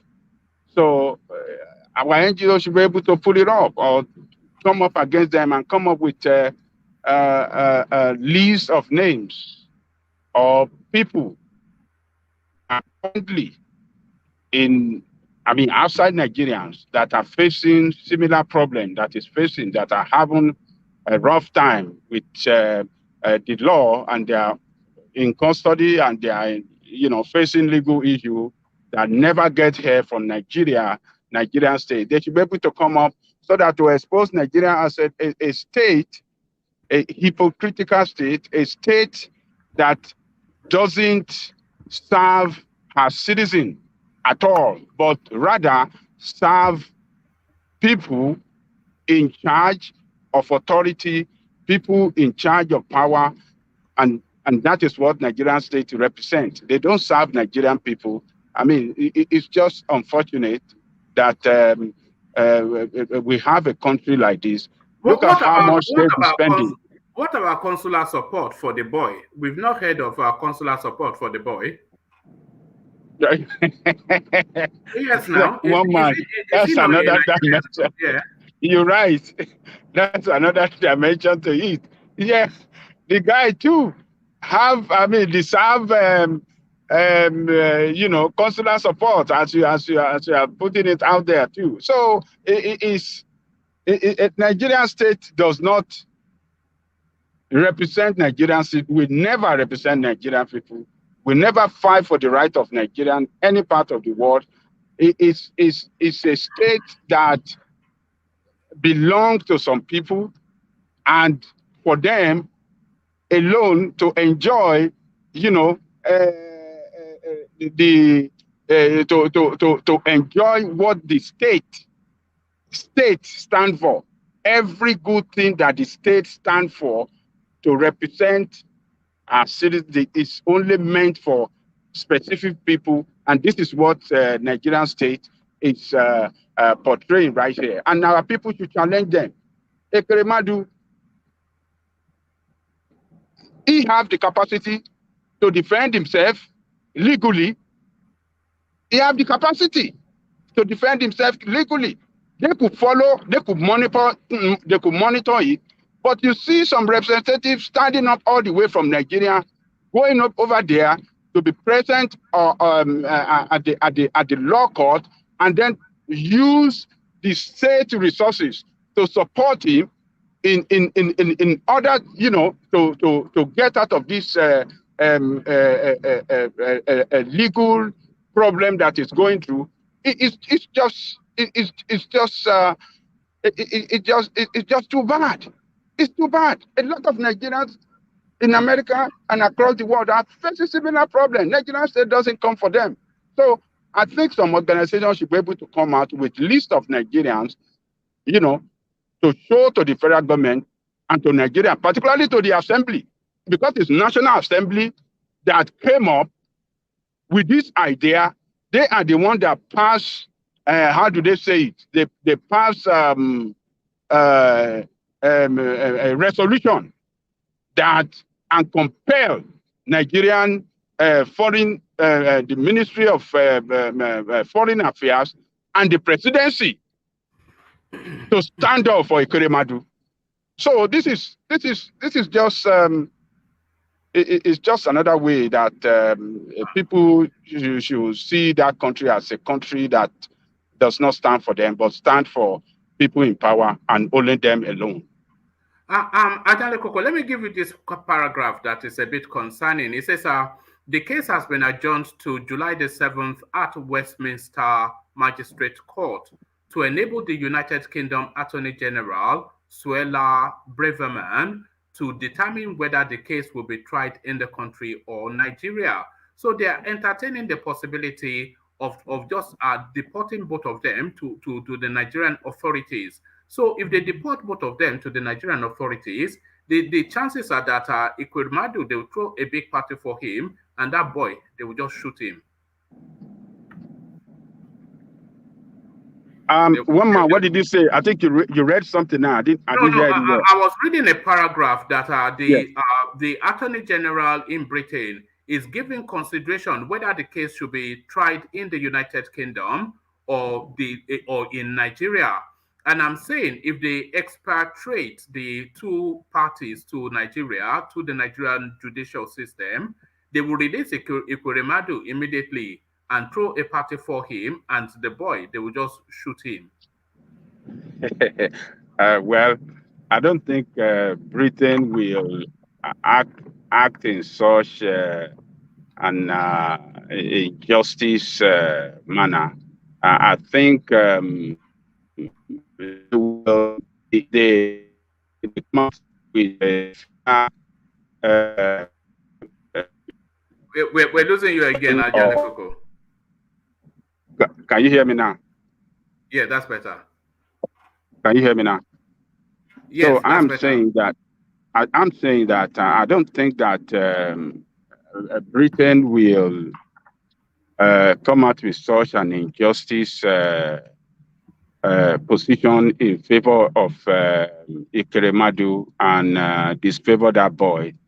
I think if they allow Ekweremadu, if the judge allow Ekweremadu to go and face justice in Nigeria, I think the same treatment will be given to that boy. I think they will do so because this is Britain is a country of law, and in the dispensation of their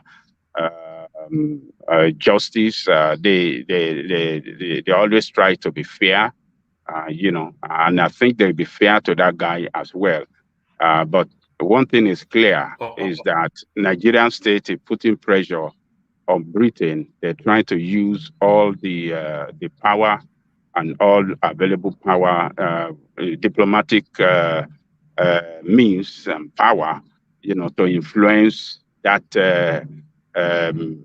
judicial matter with regard to Ekweremadu in Britain.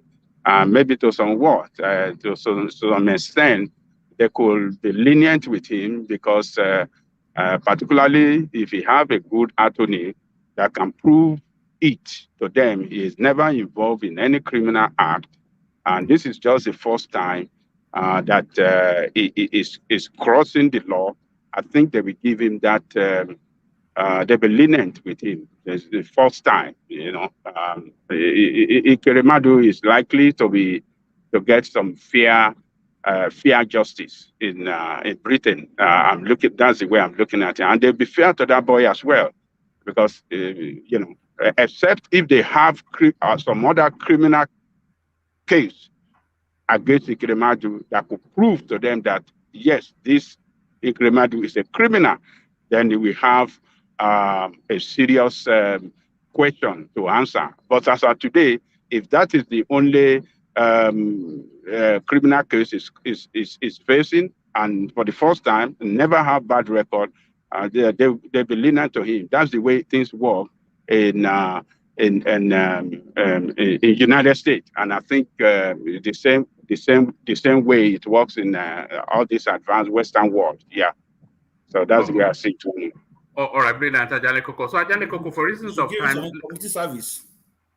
Yes, they will give him. Imagine they will let them put him in something and let him go and sweep the road, Imagine the first opportunity. I would like to know. I won't mind to come to Britain to come and sing some song and put some video out there. Yeah. Imagine Koiki will be the first to.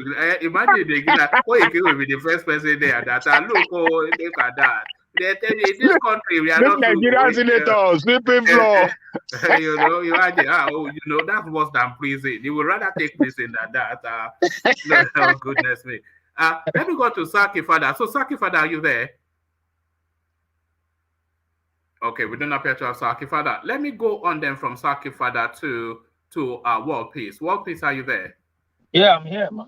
Oh, all right, brilliant. So World Peace, then that's Tinubu narrative. Do you want to run commentaries on it? He paints a picture of having gone on in humble circumstances in the United States, a taxi driver who went through education to land a plum job, and then he built a vast fortune off the back of that. This is his story to wealth, as told by him. But is it a story that is believable to Nigerians? World Peace. Oh, yes, sir. Yeah. Thank you, Waman. I think as Gomen said most of the thing, and Solid said Tinubu was not talking to us, was talking to, we know the people he's talking to now. And again, that stuff he's saying, we all know right from day one that the name Tinubu is not really for him, and the Tinubu family, as Alexander said, they will not go to America, first of all, and second of all, be driving a taxi. They are very wealthy people. I think most of Tinubus went to London in the 60s and 70s. So he ain't going to America. This Bola Tinubu go to America and start driving taxi then to attend his university. It's questionable and it's funny. You understand? He should stop. We know most of his stuff is not real. We already know. Like through Nigeria saying in the comment chat session, we know he's the thief, but he's our thief. Let's leave him and let's go contest. If he win, he wins. If he lose, he loses.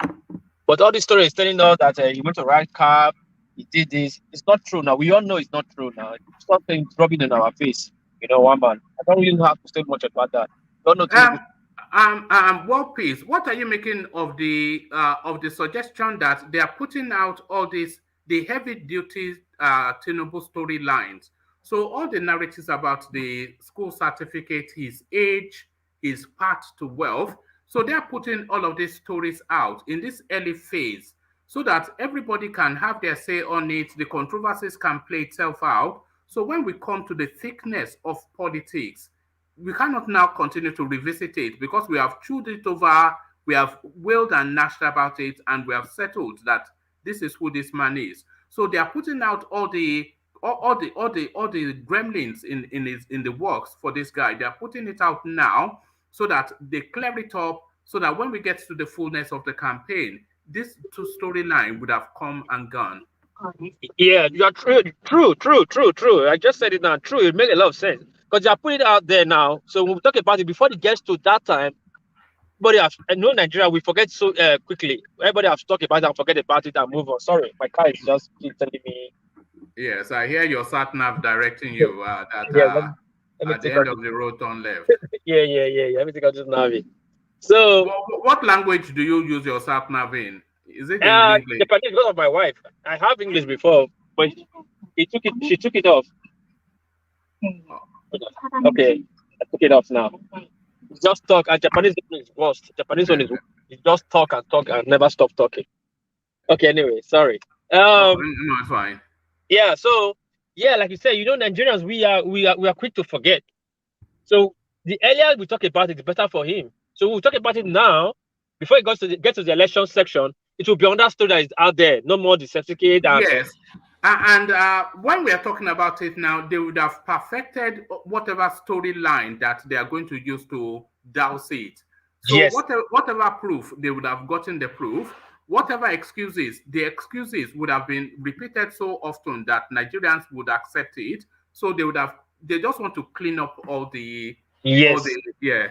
Yeah, people should understand, Tinubu is not stupid. People have almost 8 years to plan for all this because he's going to run for presidency. And he had another 4 years to manage his space. So everything that is going on is already been planned out and worked out. It's just dropping it bit by bit for everybody. People have plan B for everything that's happening right now. He has plan B for everything. Yeah. So when it gets to the battle between him and Atiku, what is Atiku going to throw at him? Is it his school cert? Well, we've already done that. Other stuff. Is it his age? We've already done that. Is it his health? We've already done that. Is it his So, money? We've already done that. yeah. So what? What am I gonna say? What people are saying is not Tinubu. When Tinubu fan now come and say is our brother, what will you do? You gonna fight them? No, So they'll say they should go and bring DNA. This is what they say. So all these things are planned out. So we should just forget this man. This man is clever and smart. He's always ahead. He's a cat with 9 lives. He's always ahead. People just underestimating him. The guy is smart. Time people are talking, he's calculating. Just like when the primaries was going on, where other candidates were paying delegates, he was paying aspirants. Like he, because aspirant control the delegates, like the governors. You understand? So he was smart enough. So if these people here thinking about this, saying that just certificate, this is not his name, it's Bobo Chicago. This guy have plans for all of them. He have already made answer for all these things. We should forget all these things and wait for the bigger picture. You know that we say there's a bigger play coming up in November, so we'll face that and let's forget about this. They cannot indict him on this. Even the bully van, let me tell people, even that bully van, whatever they are saying, they cannot indict him on that bully van. But that bully van was not reaching central bank.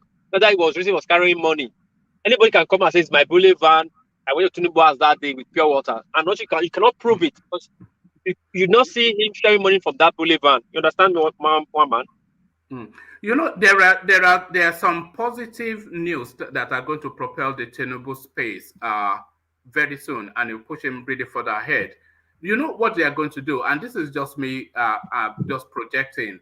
I think they are going to fast track the rail services in Lagos State. You know that blue line and red line that they say is near completion.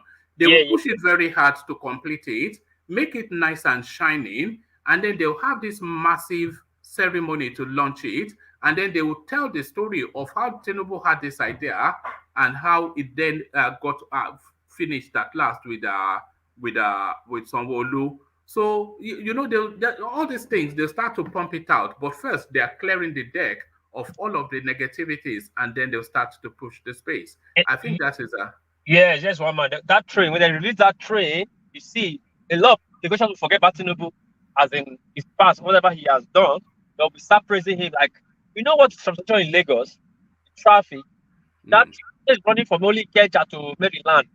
People will see it as the messiah of the day. They will forgive him for anything he has done in the past. So, like you said, this guy has things on ground to prepare him to that final destination. Except the Papa Dora there, they want to give it together at the end of the day. But the way I'm saying it, I don't think he wants to lose power. And I'm not sure PDP wants to take power. So it's just that 2 weeks. But whoever is going to get it, I prefer he goes to the south. That's my own take on this. And to the Ekweremadu space, world peace, the whole of the Nigerian state, they are now weighed around him. They've circled him with support. But there are 2 Nigerians in that case. There's also a boy of 15. Where is the consular service for that boy, world peace? Yeah, I heard you guys talking about it. Yeah, first of all, they're supposed to have consular service for both of them. But again, let me quickly say, Ekweremadu is a high-profile Nigerian. Take it or leave it. Because Ekweremadu used to be deputy Senate president. So he's entitled to those facility that he's getting right now. But just that Nigeria, you know, we look for every angle to spend money. You know, normally they would have sent like delegates of like team of senators, like 1 or 2 from the chambers to go to accompany the foreign minister or to meet the ambassadors. Sending like 5 or 6 senators here, the minister, foreign affairs minister, and that's just a whole lot of waste of money. All right, thank you, Wapis. Wapis, we're struggling to make out what you're saying. So let me go on from you for reasons of time. Let me go. Let me go to Joel of Nashville, who hopefully is still with us. Joel, are you there? Yeah, I'm here.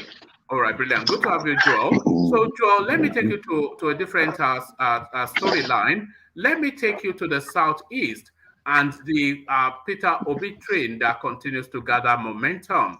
So a presidential aspirant has collapsed his structure into Peter Obi's Labour Party, and you say this is reasons to be celebratory until you get to the presidential aspirant, a guy called Emeka Mandela from a party that I'm sure you've never heard of, the something or the other party, some Yamaneg's party.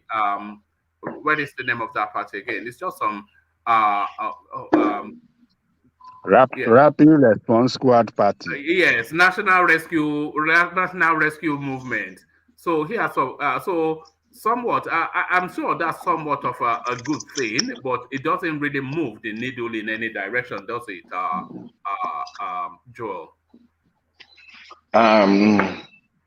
Thank you very much. Good morning, afternoon, evening to everyone from wherever you're listening. I would like to say, as regards to that it is not really, it's not going to change anything. It's not going to change things much, but it's a plus. It's a plus no matter how we look at it. It's still a plus. Any support at this time must not be neglected. The party must have had members cut across wherever, and whoever usually has like operates a party like that usually have maybe some members attached to them. But no matter what, even the optics of them collapsing it into P2B is into P2B's campaign. It's a good one. So I would say congratulations to Labour Party. All right, this is somewhat a bigger story. If it is true, I have to add that proviso. This is coming from Bashir Ahmed, who was the Buhari's aide on new media for 7 years until he resigned to go and attempt at politics, which he failed, by the way, in Kano State. So this was the guy that put out the dismissive acerbic remark that Peter Obi has no presence anywhere, that he is a Kano man and boy, and he has not heard one single mention of Peter Obi in all of his time and all of his life in Kano. He told us that of all of the 26 states, all of the 30-something states in Nigeria, Peter Obi has no presence in 26 or more, not one functionary. And in the spaces that he does have functionary by Peter Obi, I mean his party as well, that they only have like just the minuscule of all things. So this now a turnaround in his tone, and this is what they are alleging that he wrote. This is from Bashir Ahmed. Let me confess, the name Peter Obi alone is a movement to beat. I was in Kano over the weekend, and to my surprise, everywhere is PO. Nobody is talking about other candidates anymore. And a friend told me that it is a similar story in Katsina. LP is getting 75 to 80% in those states. So those are the comments. I hope you know who Bashir Ahmed is, and those are the comments attributed to him, even saying that it was from his verified Twitter page. So if this is what Bashir Ahmed is saying, is this now an endorsement then of the North of Peter Obi, that the movement has caught fire in the North? So, or really, is this just that Ipobian sort of space that have gone to do their usual Photoshop to embellish the narrative? At this time, you know, I have to be very, very careful because we've had, in times like this, we saw it during the time of Buhari, endorsement coming from here and there, and people refuting it, that it didn't happen, it wasn't them, and they didn't, So in terms of elections like this, a lot of, even here in America, a lot of things comes up. A lot of things comes up during election. People bring out things and attribute it, to the success or the failure of the candidate. But it is left for us to, go in and dig deep and, research and, and support it or, refute it, as it were. So, let me assume that, this really happened. I just want to say this. Yesterday, I was going to work. I work night shift, so it was hard for me to, really join you guys. But I decided to just like listen, and in the course of the night, I listened to everyone talking. It is important that we know this, that Peter Obi speaks to Nigerians. Peter Obi was in Ajambadi yesterday, Ajambadi over the weekend, And the guy was telling him that they used to have in the industrial park that they have in Ajambadi, they used to have over 100 companies over there. Today, I think it's less than 20. What is going on? We are not addressing the issues. We don't seem to be a serious group. We don't seem to understand the enormity of the problem that we are in, the hole we have created for ourselves. Let me tell you something. P2B made a statement. Is that not a global phenomenon? Manufacturing has moved to China globally. No. There is still manufacturing. Even in America, there is still manufacturing. All right. Nigerians can do these things. We also have even cheap labor. So what are we talking about? The opportunity is not there. Even if they pay you 100,000 naira in Nigeria, how much is 100,000 naira in dollar? I don't know if you understand where I'm coming from, but it is enough for a normal Nigerian to, cook new soup. But over here, it is nothing. It's just like you finish working. If you are saying you want to move production to Nigeria, then you have to understand that production is a globally competitive space. So what you're saying then is that you're going to, with Nigeria, take on what the rest of the world has surrendered to China, because the rest of the world has surrendered manufacturing to China. So how are you going to navigate that? China does not produce everything. China does not produce palm oil. Half of the content of your house is made in China. 80% of the content of your house and mine is made in China. China's economy, if you're talking about China's economy and the kind of turnover they make, we cannot quantify it. We are not saying that let's get to China's level.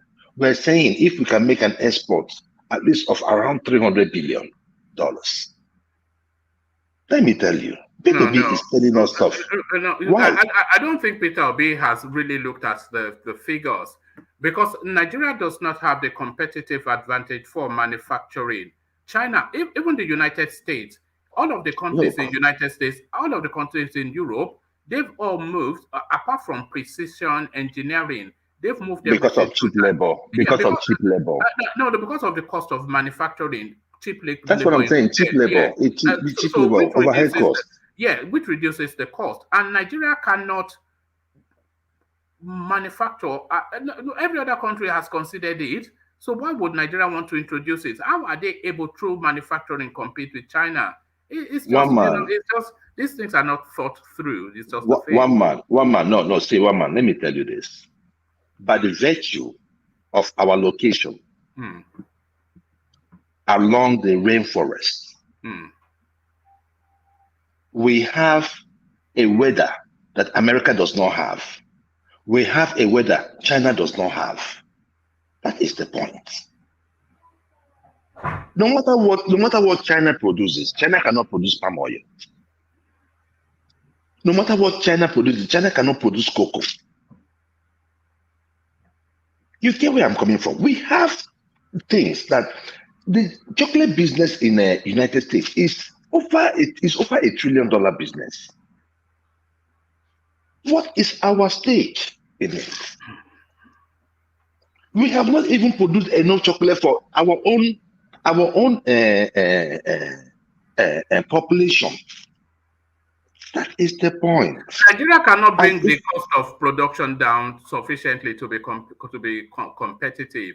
So it's not a lack of capacity, it's cost of production, it's competitive cost of production. No, the cost of production. And that is the reason, because when you see a leader, we have never seen Peter Obi going to tell you it's always concentrated on issues.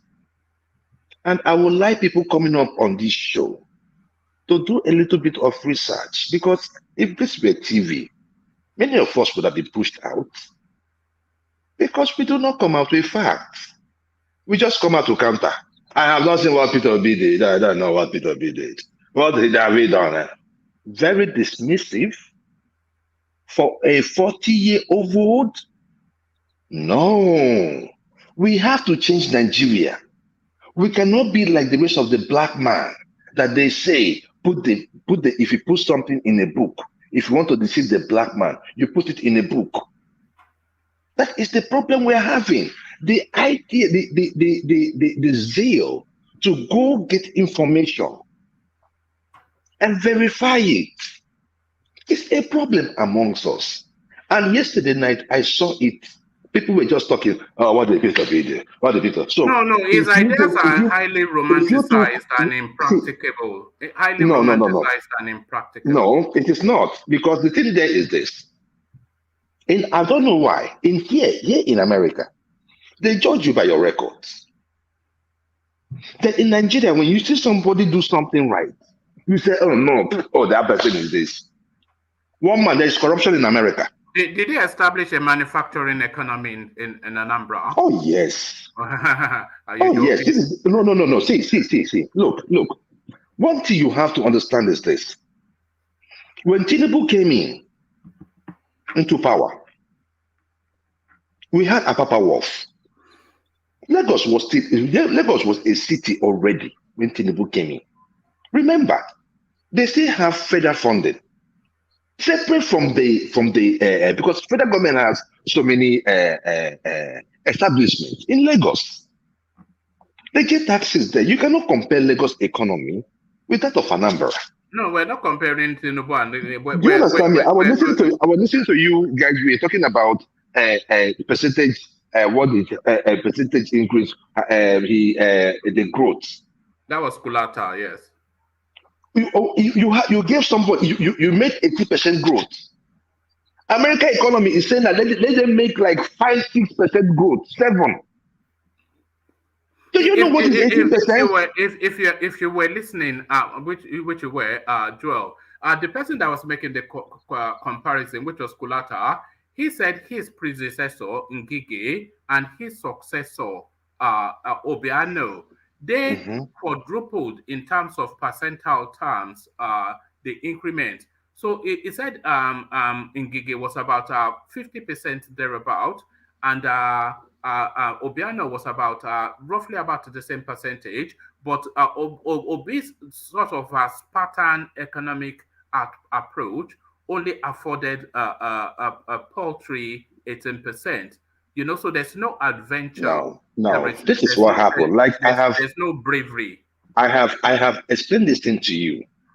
Where was Anambra State when P2B came in? What did Ngige do? What Ngige did? It was growing the state at 40-55%. No, this is what happened when Ngige came in. It wasn't even a full governor because of the problem he was having with the OBI'S. So what did he do? Obasanjo refused to send him money. Then what did Ngige do? Ngige now went to the market. Considering where Anambra was with the IGR, because then when you go to Anambra don't have money. It was Ngige that said, okay, if they refuse to give me money from Abuja, let me go and tax people in the market. That was how they now knew, oh my goodness, we can actually fund this state, or at least fund for some of our projects via proper taxation.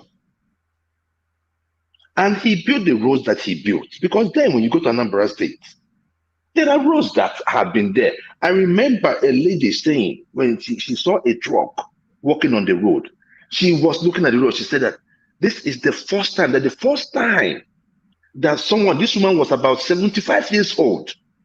She said that the first time she saw a truck walk on a road in front of her house was in the 1940s, 1950s. Said she was about 20 years old. That was the first time she saw a truck. That to tell you where Anambra was before Ngige came in. So Ngige started the revolution in Anambra State. When Peter Obi came in, like I said, he did not have like the government houses and all that. He started building all those stuff. Obiano, on his own part, he got some taxes. We're talking about IGR. They increased it. Some of the investment, like the Sam Miller company that came into Anambra State, some of all these other companies that he looked into, he empowered, like even Innocent. Remember that Innocent wasn't making much production before he became governor.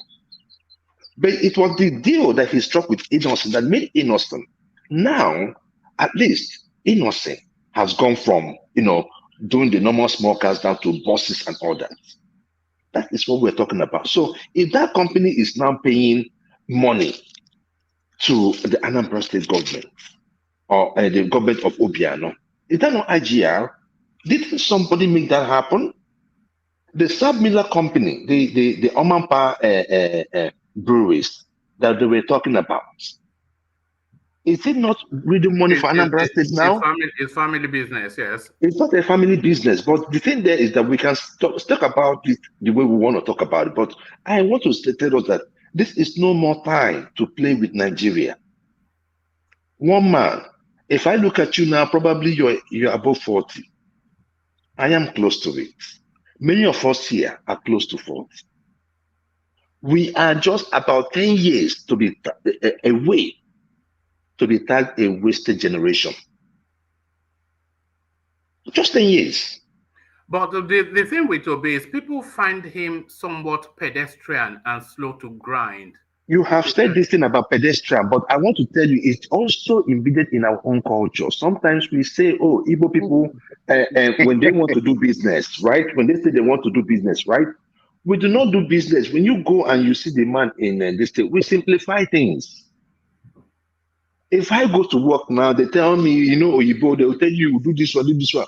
You look at the major things that you need to do, and you strike it in. Do you understand me? And these are the things that we are looking at. When the Taraba State governor met Obiano and was praising him about the airport he built, he was like, wow, how did you make that kind of money to build that kind of airport? He told him, oh, it's my predecessor. It was the money that my predecessor left. You see, let me tell you, I told somebody, I told them that, look, if I have an Ojus or Carlo and a king with me come out, if I ever vote Ojus or Carlo, let anything I have in this life go. I will not do it. I have been following Nigeria. I'm not one of those Nigerians that went abroad and I was like, oh, I want things to be that way so that anytime I come in, I oppress. No. Let people in Nigeria buy tickets for me to come and enjoy. You look like an oppressor, so don't lie. You look like an oppressor. No. See, stop. One man.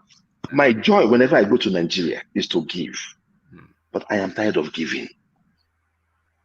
Let the people be empowered. Let us take these things about governance serious.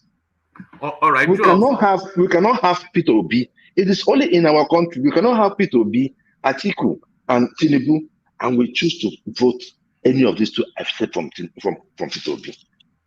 Knowing what the antecedents are. Look at this morning. We are talking about, oh, this person, how he made his money. Yes, I wanted to take you there. So going there then, just from that segue. So talk us through then Tinubu's fairy tale story, the fable about how we from rags to riches, from cab driver to richest man in Lagos. Is this a story that has any vestige of truth? Is this Mills and Boone stuff? Is this just comic book nonsense? Tinubu story? I see. I wouldn't want to say it is all nonsense, and the reason is this. The first job I did when I came into this country was working in a factory. So tomorrow, if I'm coming up for a position and I say, "Oh, I went from a factory to what I am today," would you deny that? Even though I worked in the factory for just 1 month? Someone said it best. He knew the people he was talking to. He knew who his target audience were. So what he's just trying to say is this: no matter where you start from, you can be anything if you put work to it. And I don't have problem with How those. come, let it be true. how come none of his storylines ever seem to hang together? There's always, because it's somewhat fantastical to say that we worked for Deloitte. Yes, he did work for Deloitte and Touche, but for him to then paint that narrative of being able to gather $2.6 million just through dint of hard work and being Spartan with his money, somebody from Isaleko is not spending like an Owambe guy is telling us he was Spartan with money. And then he then tells us that it was from that $2.6 million that he now built a fortune that people estimate at $10 billion. So is it too fanciful? How come his story never hangs together? We know it's a fraudster. We know it's a fraudster. Because the thing there is this, right? You see, when you are used to doing something for a very long time, you start thinking that, some people, due to not certain issues, probably because of fear or maybe it just bluntly ignoring you, then you start thinking that you are right. You see, when you have someone that is learning to swim and you say, hey, go under the water and swim. When you're under the water, it's like you have swam up to Ajegule, but you're still in one place and people are still looking at you. That is what Tinubu is doing. Now, I respect whatever. If he say he rode a taxi, let me tell Nigerians do shit. Would you say Tinubu is a pathological liar, a truth-averse sort of a person? No. He's incapable of saying anything that is true. No, definitely he's a liar. But even with a chronic liar, there is some truth in what they say. Because they have to also, you have to put some truth so that you can, remember the coordinates, but most of the things, some of those lies were built on truths. So when they are telling you, oh, I drove a car, yeah, he might have driven one, but is that what made Tinubu rich as it is today? Come on now. You have been a proxy governor of Lagos State since 1999. You have been a proxy governor to about 3, 4, 5, 6 states in the Western region. From about 20, when he came back, I think 2007 or so. He has been, you have Alphabeta. Which other person can do that? That is why I told you that the principle of godfatherism is taken from the people and enriching a few. And when they enrich those few, the few that they enrich are those people that they know that are career politicians. Look, Tinubu sometimes might be arrogant, but sometimes he tells you the truth. When he was talking about Bajamia Miller, I said that he brought him from the bush in America. Who knows? It could be in Mississippi. Because sometimes we look at America and we think that everywhere is like New York. No, there are country states like Mississippi, even Nashville, where I stay, just graduated. But Mississippi, Alabama, these are countries. So if we stay in Chicago is like, okay, it's a big city. It's a respected big city in the United States. So it's just like you're in Lagos and you're looking at somebody in something like let me say in Taraba. You're in Lagos. What do you think? Even if the person tells you he's from Taraba, there's this psychological thing in you that in a guy even follow stuff. God, let me just see how I'm going to teach you how to make 1 or 2 coins. So that is the thing. But the onus is on us. Because like Peter B said, we don't have anything to share again. Over 90% of our income is spent on debt servicing. So what it means is that in normal time, if you are doing business, that is why we make this business thing. We make it so simple so that even if you go bring you from the village and we put you into the system, it's not hard. At the end of the day, it's about making the money. And at the end of the day, we also tell you that one-to-one, face-to-face marketing is always the most effective. So that's why you see them, they do their osafia, in the markets, going out there, meeting people. By the time they talk to you, if you don't want to buy, you might buy something of $5 for 5 naira for 20 naira. Make it simple. We need to start producing as a nation. Let's leave these old guards. They have nothing to offer. P2B is out there meeting everybody, talking to them. If he goes into the presidency, there is no how he is going to just say, I won't talk to you. Whatever anybody is doing, whatever trait our leaders must have had in the past, we saw it before they went into power. We just turned a blind eye. Then when that person started doing it, before Buhari went to Aso Rock, he wasn't talking to nobody.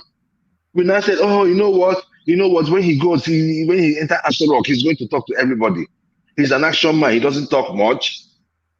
Just his small boy started talking about it. Oh, he doesn't talk. Papa Buhari does not talk much. And you see the mundane way they praise this guy. This is a guy that has done practically nothing for that country.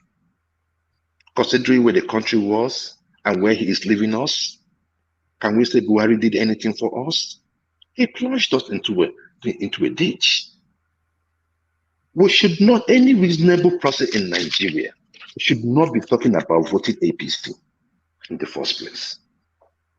Looking at the state of insecurity and knowing that our inability to fight insecurity in Nigeria is the insincerity of the leaders of the North.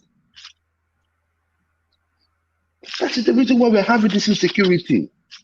It is not that it is the rocket science. It is not rocket science. We need to change from this attitude of tribalism.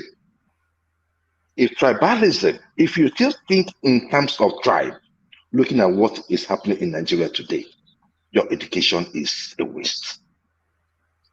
We should start, I'm not saying that P2B is a saint, but if we are seeing some glimpses of hope. But some people will argue that the Peter Obi followership is somewhat tribal because the preponderance of it are his clansmen.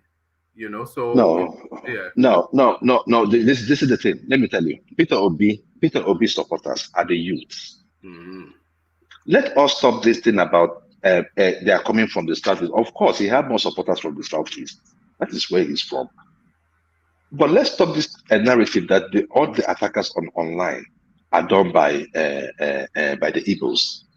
During the Buhari time, do you know how many people that attacked me supporting Good Luck? What was my crime? I told people, Good Luck might be corrupt, but at least there's something Good Luck has given us, freedom of speech. I told them that if we have freedom of speech, gradually we will change things. I said, let's go in the trajectory of Good Luck Jonathan. Let's start, because you see, he's not this kind of wicked kind of personality that would say, hey, you are corrupt. No. What Good Luck was doing then was trying to build strong institutions like the TSA account. For him, he said, if people do not see the money, they will steal it. Because if you start arresting, if he's telling me start arresting, who are you going to arrest? Who are you not going to arrest? If you arrest too much from the north, they'll say, oh, he's coming from the north. If you arrest too much from the south, oh, he's coming from the south. If you arrest from the east, hey, whoa, our own brother coming to arrest us. So the best thing in a place like Nigeria, the best thing to do is coming into power and give the people the power. Then give them the wherewithal to know their rights. Because with Nigeria, like we said, Nigeria, we know everything. We know who is NEPA. We know who our phone company is. We know all those things. You know why? Because they are not working. Since I came here, I don't know who provide my light bill, my light bill. I don't know who they are. In fact, as I'm talking to you now, I don't know who the name of my governor is. Is it necessary? It's not necessary. All I want to know is that if I'm driving out and I see a pothole, I call the police. I say, hey, I saw a pothole here, so and so place. They'll tell me, okay, thank you. By tomorrow, they are coming to fix that pothole. That is the country. I don't have to be anybody. And that is what I'm saying. Good governance is easy, but we have the wrong people in power. We have to start doing something. We have to start taking this forum. We have to start being serious. If you want to talk, present us with fact. Don't come here and just say, oh, you have to do this. It's like, in this place, it's like a beer parlor. It's not beer parlor. We are talking about serious business. Thank you, one man. All right. Thank all you. right, brilliant. Always brilliantly presented, Joel. As you all know, if you may not find what he has to say agreeable, but the way he presents it always pitch perfect. Let me acknowledge the super chats that have come in this time from Akulata to the Tinubu space. It says Tinubu's $850,000 bonus from Deloitte is a fairy tale. So, of course, we all know that Tinubu a pathological liar. And Kulata says to that space that Joel was addressing, he says, see data below will compare with Obiano tonight. So Kulata somewhat under pressure now, the comparison, because he brought up that space, that the Peter Obi's space, it does not match his tenure as an Anambra governor. It does not match both the performance in percentage terms, his predecessor or successor. So he under pressure now to justify that, and he now wants to step up to that in the latter session this afternoon. So thank you, one and all. I've not been able to. Well, to just make just what I won't take more than 30 seconds. Right. Just to let you know, in your report, I'm talking to Kulata. In your report this evening, please make sure you get the amount Obiano, the debt Anambra was in, and the money he left for Anambra State before he left. Thank you very much. All right, brilliant. So thank you, one and all. So unfortunately, I've not been able to get to Niger, who was waiting patiently. But to Niger, apologies. If you turn up in the later session, I will prioritize you. But I'm just under so much pressure to leave now, so I must now leave. So I'll leave it there. Carry the conversation on with you in the comment section. But here, I say peace.